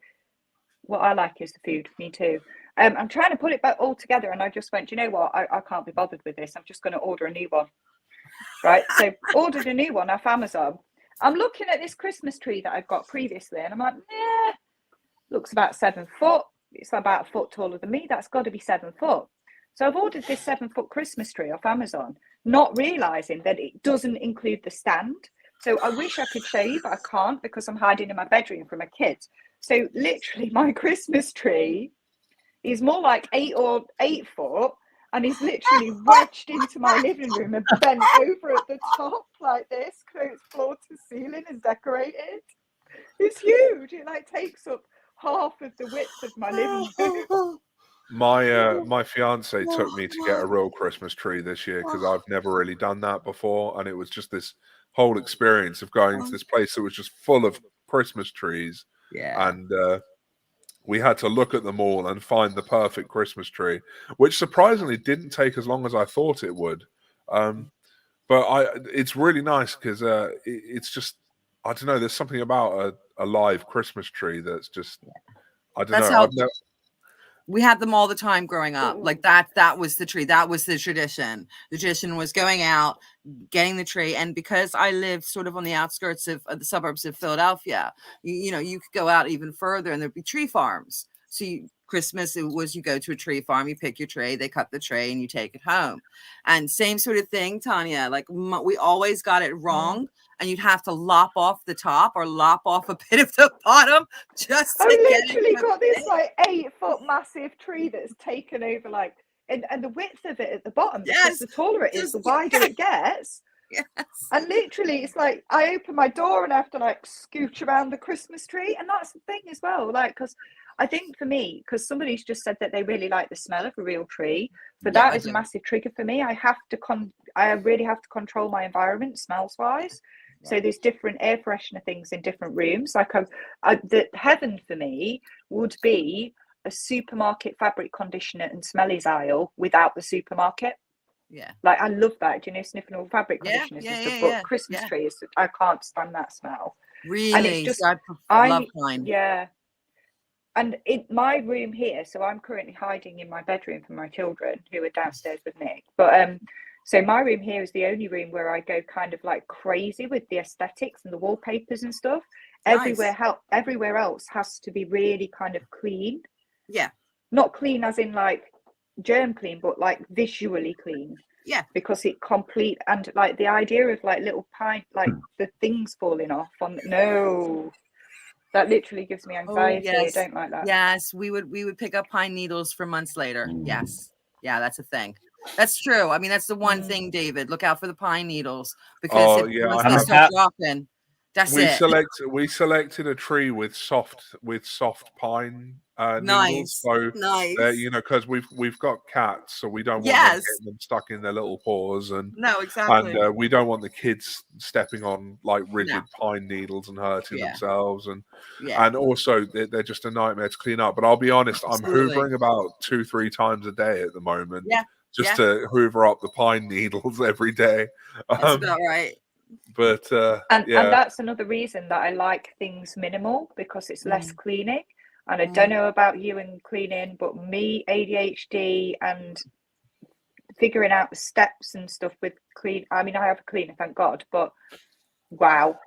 But but on the flip side, this is what the really annoying thing is. So I'm like really untidy and literally dump and go. But then on the flip side, if there's too much clutter, I can't cope with it. So it's like a really cruel thing that my brain does to me. But yeah. Yeah, I wasn't laughing at you, Tanya. I was No, laughing same. at what Ben Yeah. just put Yes. in the. What did he say? Yes. What did he say? What did he say? He Ben? said, if you need motivation to get a real tree, then just imagine Cy in his lumberjack outfit swinging his axe. Should encourage you enough to get one. Oh God. That's Cy and Ben's bromance, everybody. Oh God, Well, that's I don't know just if it's a romance or a hysterical. bromance. Oh God, Oh, Ben, you kill me Lordy. sometimes. You absolutely destroy me. Oh, So I think we should like ask the audience, like, because obviously most of us, if not all of us, are autistic that are watching. But what's one thing you actually like about Christmas? I mean, I think Katie said Good they question. like the food, and I've got Good to agree with that. Like, I love the food and how it's just acceptable to eat cheese all day. yeah. You see, for me, the thing I like is that, and it's kind of a bittersweet thing because I wish it went on all year, but I like the fact that people actually go out of their way to help each other at Yes. this time of the year. Yeah. But it's bittersweet because like then this time of the year is over and people just seem to go back to not giving a damn. Yeah. Like, and Yeah. I find that really difficult because like I have this thing about, you know, and it was something I sort of started when I entered recovery. You know, it was. Yeah, you I give want back to to a help load, people. don't you? Sorry? I was just gonna say, sorry, Ben, to interrupt, but you give that. I mean, I'm sorry, David, to interrupt. You give back a load. Like, you know what I mean? I wish there were more people like you at this, you know, all during the year because it's important. I just do what needs to be done, but I wish it went on all year. Like, I wish everyone would go like, hey, like, you know, Christmas, we're all helping each other, or holidays, we're all helping each other. Yeah. But what about January, February, March, April? What about June, July, August? You know, why people don't just suddenly stop needing support and help because the holidays are over, and that's a really good thing about Aucademy as well, because it's there all year round for people. Absolutely. You know, it's there, and I think autistic people, in my experience, tend to be a lot more charitable anyway.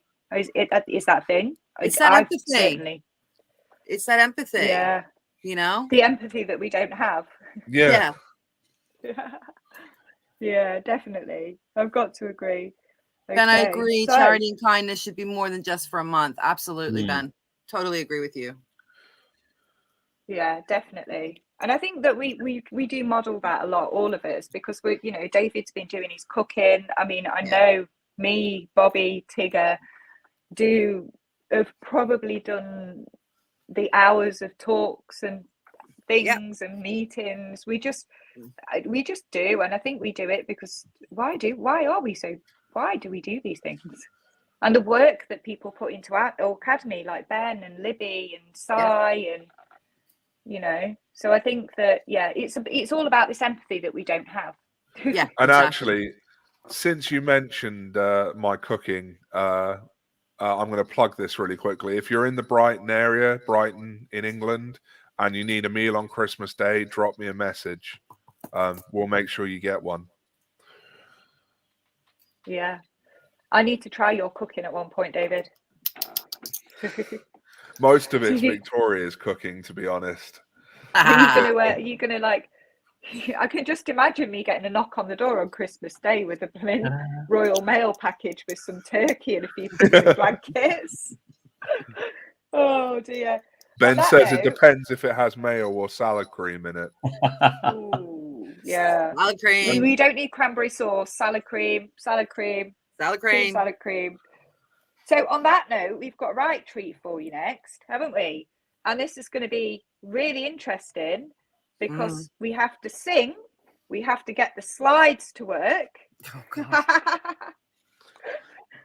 and we generally have to make absolute fools of ourselves. Okay. Are we ready, folks? Who's got the slides? Size You just got the size just weighing in at the in the What bottom slides? banner. Benny's my Christmas meal. He's a damn snack. You have Bob's. Oh God, again. This is gonna be fun. Which one do you want? You want 1 to 12?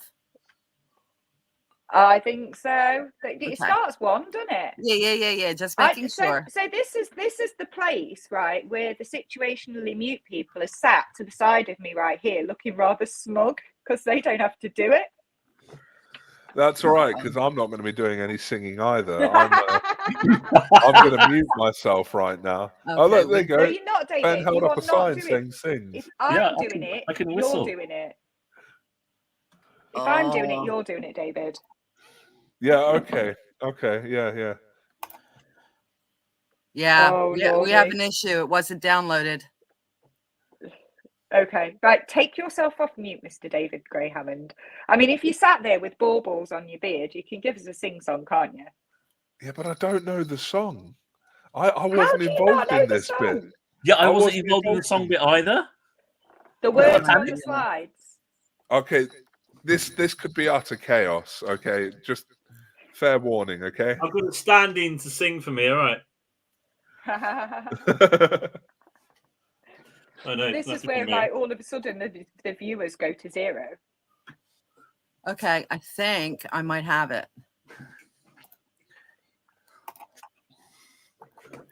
I mean, the words are on the slides. That's the point. Good. And I can see Tigger's impressed face right now.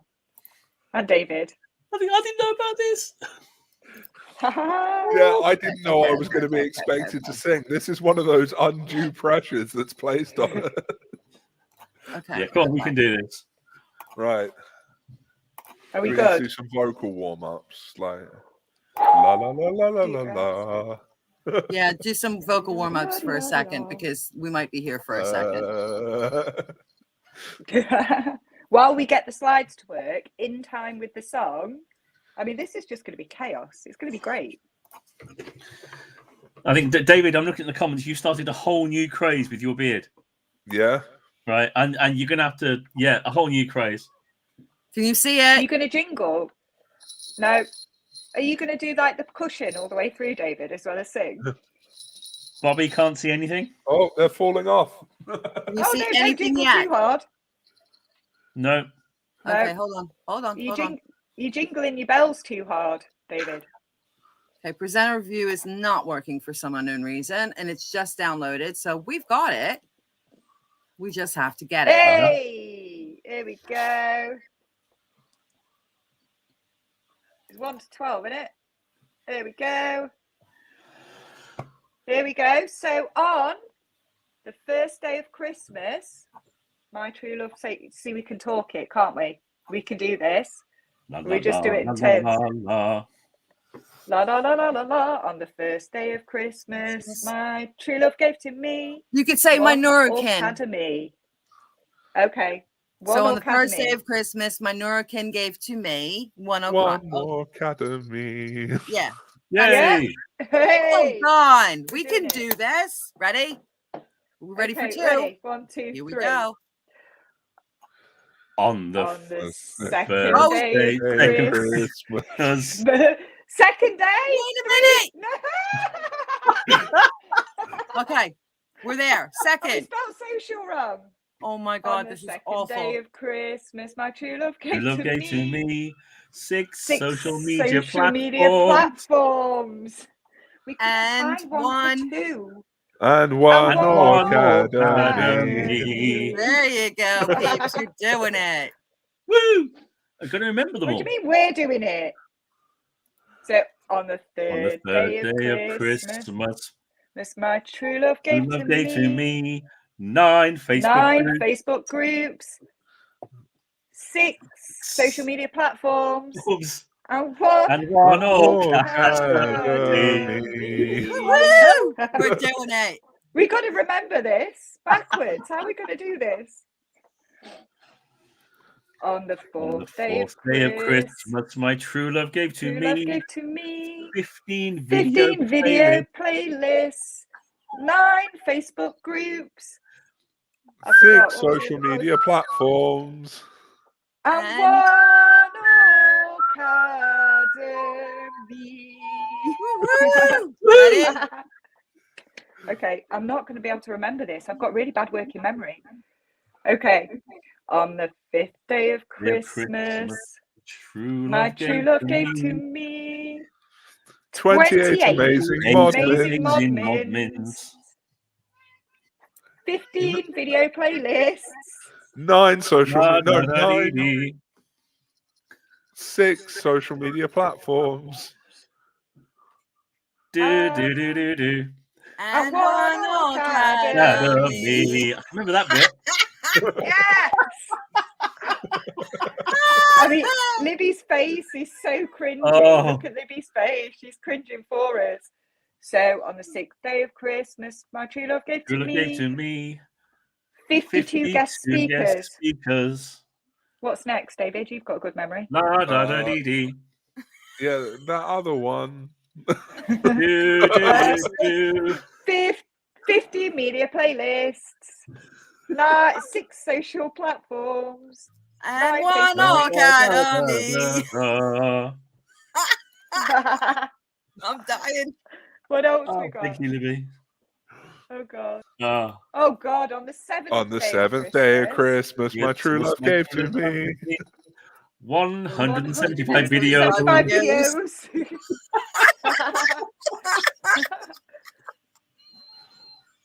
Not for nothing, but I social keep media. immediately forgetting the one that came before. Exactly, same Da, here. da, da, Can dee, we dee. do da and one Do. Aucademy. What we got for 8? Oh God. On the 8th day of Christmas, my true love my gave true to love gave me to me 6,708 likes. 6,708 likes. Da, da, Really da, good dee, dee. other stuff. And one Aucademy. What we got now? Ben, thank you. On the 9th Ninth day of Christmas, my true love my gave true to love me. gave to me 8,451 somethings. Follows. Because I can't see. Follows. Some really good other stuff. La And da da one dee dee. Aucademy. Yay! On the 10th On day the of Christmas, my true love gave to me 17,681 comments. Is it comments? Yep. Yay. Yep. Do, Some do, really do. good other stuff. and one And- Aucademy. Oh, good On the God. 11th day of Christmas, my true love gave to me 404.9 thousand people people reached. watching. Reached. Some really good other stuff. 17,681 comments. And one Aucademy. On the 12th day of Let's Christmas, go on, my let's- true love gave to me 552.7 thousand minutes viewed. minutes viewed. Lots A and whole lots lot of of other other stuff. La da da And dee. one Aucademy. Aucademy. The point is that Yay. was the statistics for the page. Is that since the Oh. page started or just this year? That's since the page started.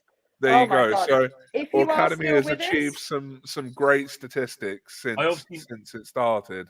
Missed that meeting Yeah. about that, didn't I? Oops. yeah. I And was if in you are most of the still with meetings, and I us- don't remember anyone telling me I was going to have to sing. Yes, you do. Don't deny it. I'm telling you, it's Tanya. We blame Tanya, remember? Yeah. Yeah. My Oh, fault. where are you? Oh, somebody put down. Thank you so much for putting it on the comments. Yeah. So anyway, I think next time, I Oh, think Ben, David's that's funny. got a poem for us, haven't you? David's written a How about- poem for yeah. us. Yeah. Oh so yeah, we're- that thing. Go on, I Okay. want to David. see it. what am I reading the poem? Yeah. Wait a minute, we can put it on the screen. I was going to Yeah. say, does somebody have it or do you want me to show it? Show it, Okay, and okay. yeah, I guess this Oh, kicks Never off have I been more happy the and section of smug. our live that Chloe's going to be really enjoying. Yeah, Chloe, are you watching? Chloe, Yes, you're I really watching. hope you have no problem with being the center of attention. Ay, ay, ay. I don't I have say a that camera. knowing you probably do. Keep talking. Oh, we're getting there. talking. But as long as we're not singing, if people are still here, I would like to apologise to your ears. Okay, so let me give some background here. So there is really one person responsible for all of this. And I'm not talking about the utter chaos that is this live stream tonight. Aucademy was launched by Chloe, and we wanted to do some stuff to say thank you to Chloe. God. So to start off, we got together and we wrote a poem, which we're going to display on screen. Hopefully. Here we go. Can Sai, can you hide our No. Wait a minute. I don't know why I just did that. Sai, can you hide our video feeds quickly so that you can see the full poem? Right. So here we go. Chloe, the name that launched the flagship of the autistic community. Thousands educated thanks to her single idea, a vision of the future where autistics are valued, our voices heard. From snails to stims, we have all learnt from her, and we hope to follow her shining example. Selfless, self-deprecating, kind, warm. She makes us feel safe, alas, for the love of salad cream. She brings us ever closer to the gap year, and we know she will one day build Autopia, a perfect vision. Presenter, host, writer, teacher, supporter, creator, friend, potato. And from the bottom of our autistic hearts, souls, and minds, we thank you. We will put that image with the poem out for people to see, seeing as we had difficulty sharing it on the screen. But apologies for that. I'm so deeply sorry for that. I don't know why it kept skipping. It's okay. It's okay. It's fine. It's fine. We did it. We did it in the end. And I think I think we have so something else, don't we? Yeah, so we do have something else, and I think Sai's going to have to do this, but yeah. I've got one video. If you can go in the middle, Tanya, and then a final video, is that all right? So I'm going to try and share the screen now.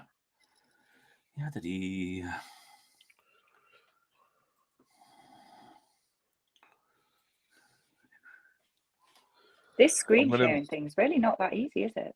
Not on StreamYard. I'm going to mute myself so I don't. Not yet. No, it usually takes a minute. Not yet. There we go. There we go. Yep. Right. Great. So, Chloe, if you're watching and listening, there's a few people that would like to say some words.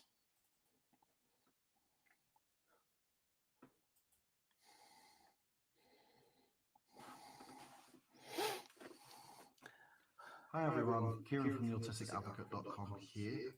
Just wanted to drop in and say happy Christmas to those of you that are Christmas type people. But specifically as well to say thank you to Chloe and Aucademy. Firstly, Aucademy for being a space that is a safe place to educate from, provides a wonderful platform to academics and non-academic autistics, and creates a space in which difficult and complicated information becomes accessible and easy to understand. I think we provide a real benefit to the autistic community, and hope that long continues. And thank you to Chloe for being one of the creators and holders of that space. Aucademy is a real benefit, and it's a privilege to be able to come on and help you out every now and again and help you behind the scenes as well. But also thank you to Chloe for being a good friend and colleague, and being a safe person to work with, share ideas with, and generally just being a star. So thank you, Aucademy and Chloe.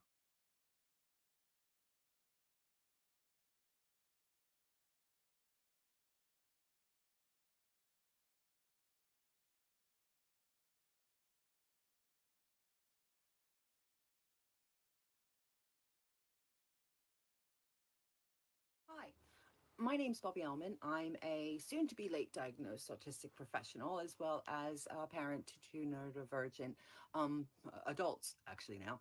And I just wanted to take this time to say thank you, Chloe. Thank you for creating a space that is amazing. Thank you for creating Aucademy, a space where we can grow, we can learn, and we can educate others on the autistic experience. It is vital. It is the future. Now, all we need is that island. Chloe, thank you so much for everything you've done with Aucademy. Aucademy is an incredible creation, and the purpose it serves in the community is invaluable.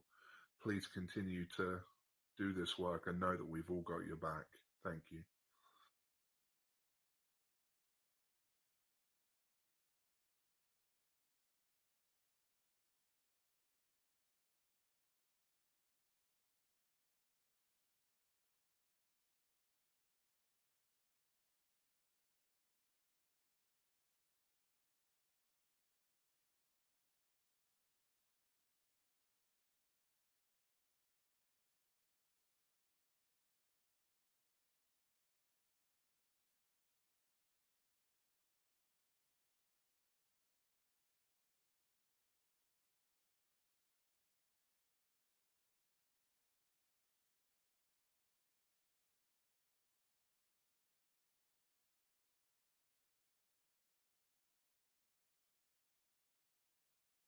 Hi, everybody. It's Tigger from Aucademy and the Autistic Coffee Shop and Mind the Gap as well. Chloe, it seems like an eternity ago now that you and I were chatting on the phone and you asked me to come on board with Aucademy. And I was like, okay. You have no idea how scared I was. But oh my God, thank you so much for this experience. Thank you so much for letting me grow and learn and find my neuro kid. And now have friends out there that are just incredible to know. Thank you so much for Aucademy, making sure that people out there across this planet are getting autistic-led educational content, which is so important to counteract some of the mush that's out there. Thank you for validating me. Thank you for listening to me. Thank you for believing in me. There are times when you may not have known it, but knowing that has been so important to my soul. So thank you, Chloe. You are absolutely lush. Merry Christmas, Chloe. I'm a little bit late with my message. I'm really hoping that Tigger manages to put it in. Ugh, been up the walls here, but have a lovely Christmas. Mwah. Thank you for everything.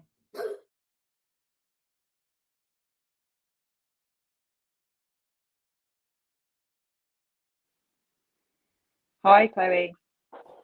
So, in true Tanya ADHD style, I didn't get time to do mine, or, ran out of spoons, or was organising different things. So, I just want to say thank you for being sunshine. Thank you for believing in me.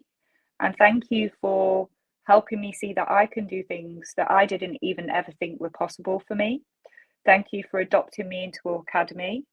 And thank you for helping me to see myself through your eyes. Much love. And there's one more. It looks like there was some lag, and I apologize. My mic was turned off and everything, but this strange technology world that we live in. So I'm just going to share for one last one, if I may.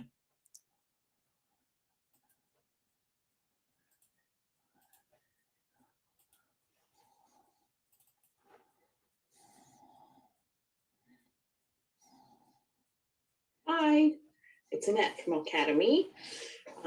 We're doing a takeover today, and one of the things I wanted to do was thank Chloe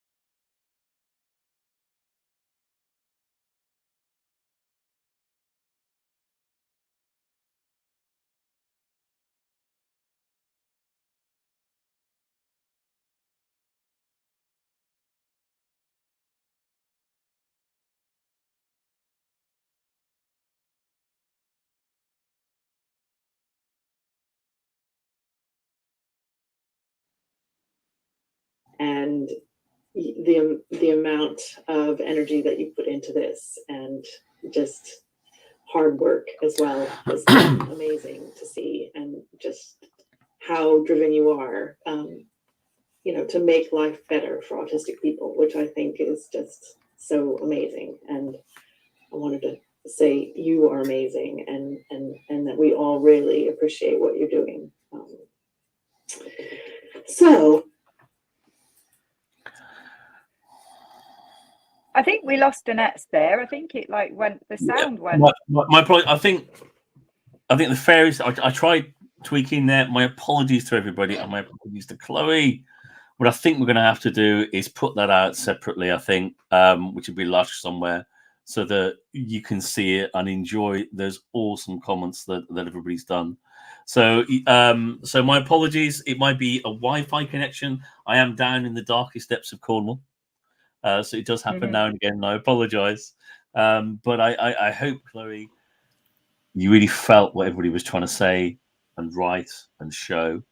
But we'll make sure you get the full get to you as soon as possible. And thank you for that, Tigger. I believe Sai has something prepared as well.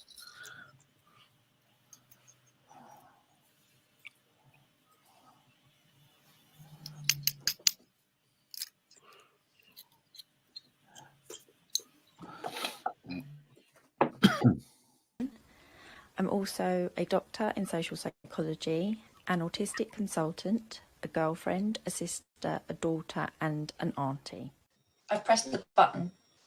The worm is there. The worm is doing things. The worm is quite quick. I think, the most important part of it is just basically saying that, there's no such thing as like a male autism and female autism, that, there's just autistic people.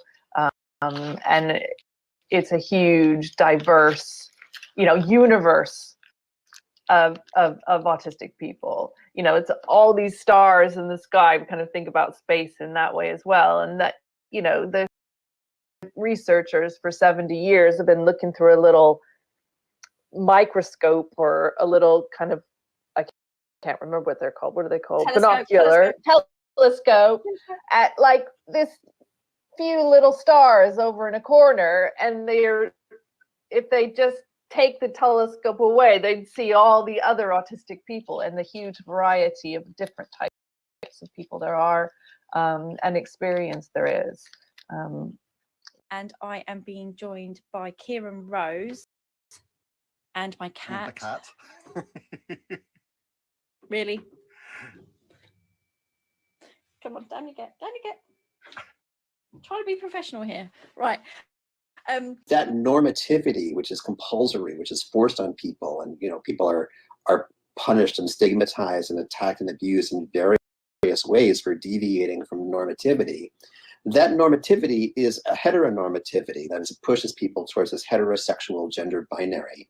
And it's also a neuronormativity. It pushes people towards a performance of neurotypicality. And the two are entwined with each other. So on the one hand, with neuroqueer, there's this idea that we can queer our minds, our embodied psyches, in the same way that gender is queered. And on the other hand, there's the idea that those are inseparable, that the queering of gender and the queering of the neurocognitive are ultimately entwined. You queer one enough, you're going to be queering the other. It's all just this big sticky mass of normativity. Looks at my face and he goes, "Where are your wrinkles?" Because I'm 36 now. I don't know necessarily that I'm supposed to have wrinkles. I don't know. But yeah, he's always like, where's the wrinkles? And Chloe came to the group, and she was just amazing, Chloe. And just talking about her experience. She was a PhD student, and that she didn't really have very many friends at the university. She just discovered she was autistic, and I just kind of raised my hand and I said, "I'll be your friend." And then we were friends, which is amazing. And like I say, I will do a very quick, what is autism and what is autistic experience?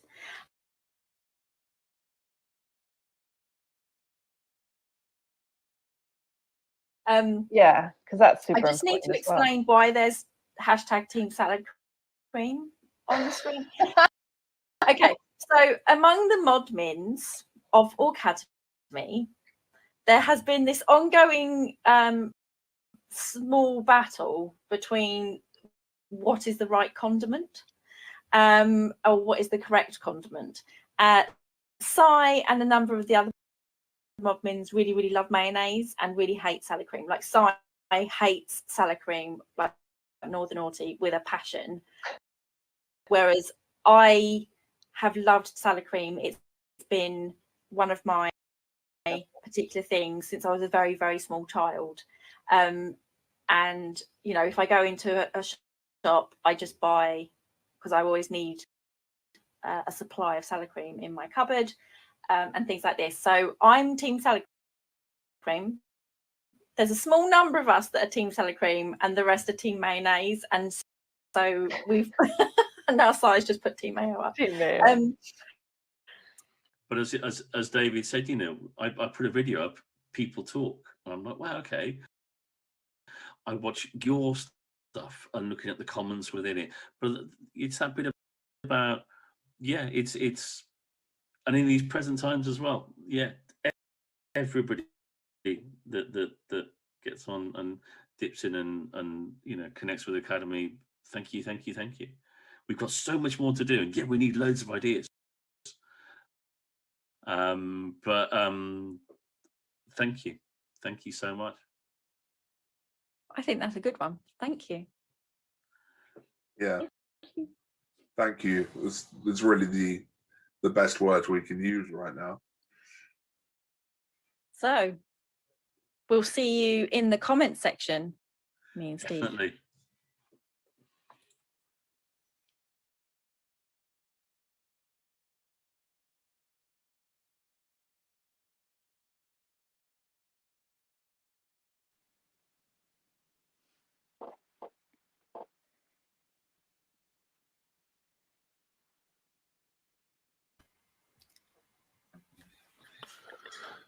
If we haven't made I it hope- clear yet, Chloe, we're very grateful.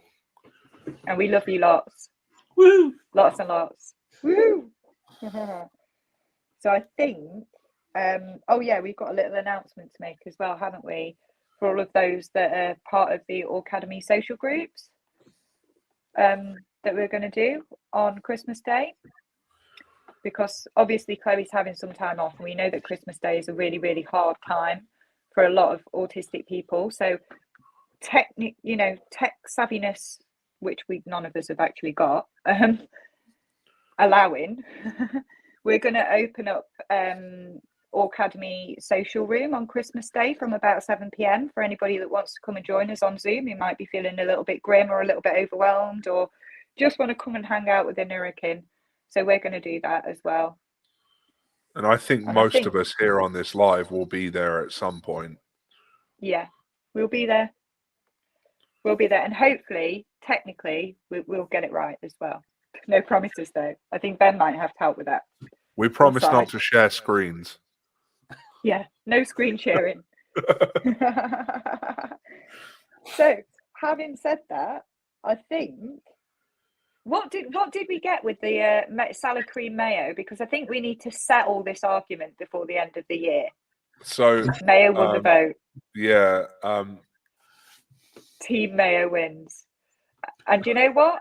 I think we need to come up with another one for next year. So any ideas? I mean, I'm ready to get super intense about sweet chili sauce. Ooh, no, but it's not universal. You can't have it on everything. Well, I would argue that.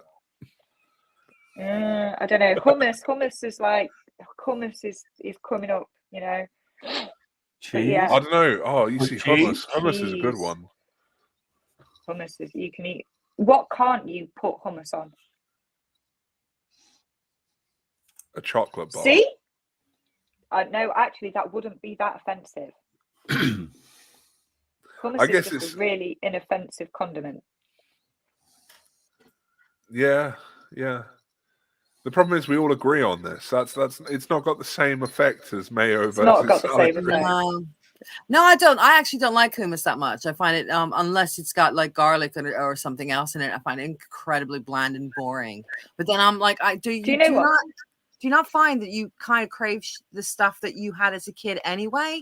So my stuff is American stuff. Like that's what I crave. That's why I'm like, you guys say salad cream or mayo. I'm like Miracle Whip.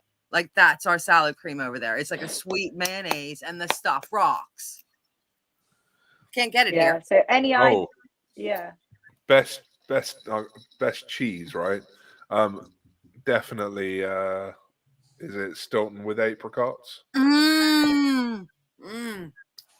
Ooh, with you no, on that. Wensleydale and cranberries. Wensleydale with cranberry in.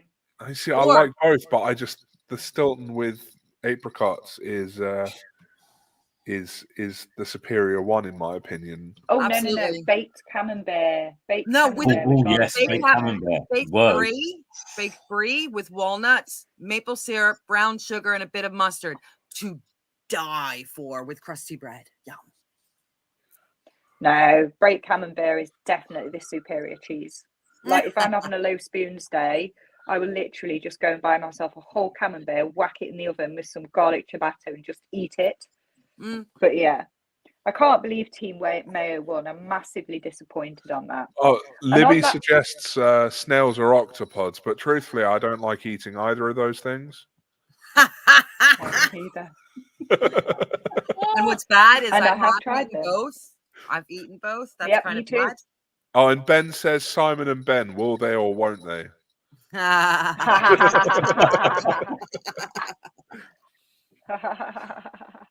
Bromance to romance coming up in 2022. People, watch this space. So we should throw it out to questions if anybody out there actually, because it's a rare chance you've got all of us in one place. If anybody has a question, that would be quite cool too. Yeah. Oh my god, I can't believe we actually got through it, guys. Well done us. No. I know, with technical hitches aside, maybe next time we do a run through, yeah? Yeah. There was some of us asking for it, We were going to do a dry run to practice yes, all we this. were. But then I got caught up in Christmas demands like we've discussed. David, there's a question for you, David. Sorry? There's a question for you. Yeah, I just saw it. Brilliant one. Yeah. How are the ornaments attached? Oh, they have little clips that clip into your beard. You have to sort of do a bit of experimenting with how well they clip in. Otherwise, they pull a bit hard on your beard, and it's quite uncomfortable. Go on, but shake. I've sort of got it perfect at the moment. Shake. Give us a shake. Yes. Yeah. Oh, Lordy. On that note, thank you for joining us for the chaos, for the holiday chaos. Chloe, next time, do you think she's ever going to let us back on again collectively? This is why we need Chloe, you see. Ben shaking his head because of all the technical smoothness and organizational skills that we just don't possess. We're ideas people. But and on that note, I think thanks for joining us. We have a great video to end with. I was going to say, Annette's going to take us out on a mindful stim, isn't she? Take us out. That sounded really rude. But yeah. So Annette's going to take us out on a mindful stim. If Si, you can do that. And we'll see you soon, guys. And have a great holidays. It's been lush, everybody. Stay awesomely safe. And be lush and be awesome. Happy holidays, everyone. Bye. Is this that awkward part where we're waiting for Simon to push the button now? Yes, I'm just gonna stay here like I've frozen.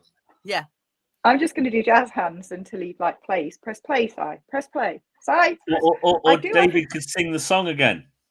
Oh no! Yeah. I'm just gonna stay here like I'm frozen. I can't do anything. It's not there. Northern Ort is Yay! on the screen. Yay! Yay!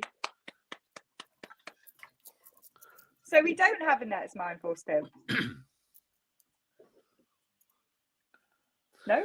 Okay, another technical hitch, everyone. You can remember this live stream.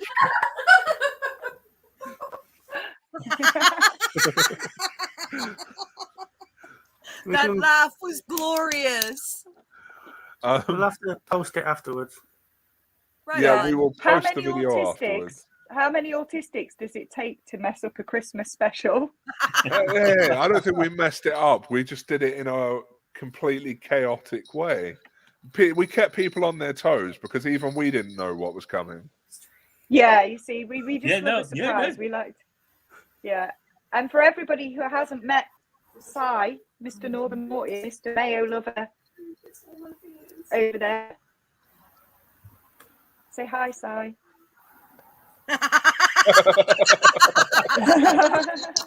Is he gone? Yes. And how many? Cy, were there tears? I could lie and say yes. She didn't cry. She didn't cry. We'll have to try harder next year. Oh, she says Absolutely, maybe, yeah. maybe she did. I cried okay. when Ben was giving me the signs. Oh dear. On that note, This is an inertia thing. We're just all hanging out for the sake of it now. Nobody Yeah, wants but now to we're go. doing it on a live stream. And I everyone's know. there. I know. Right, shall we? Si, do you want to take us home with the outro? I'll take take Ben us home. home, Daddy. Yeah. Awesome, Si. All right, bye. Bye, everyone. Bye, everyone. Bye.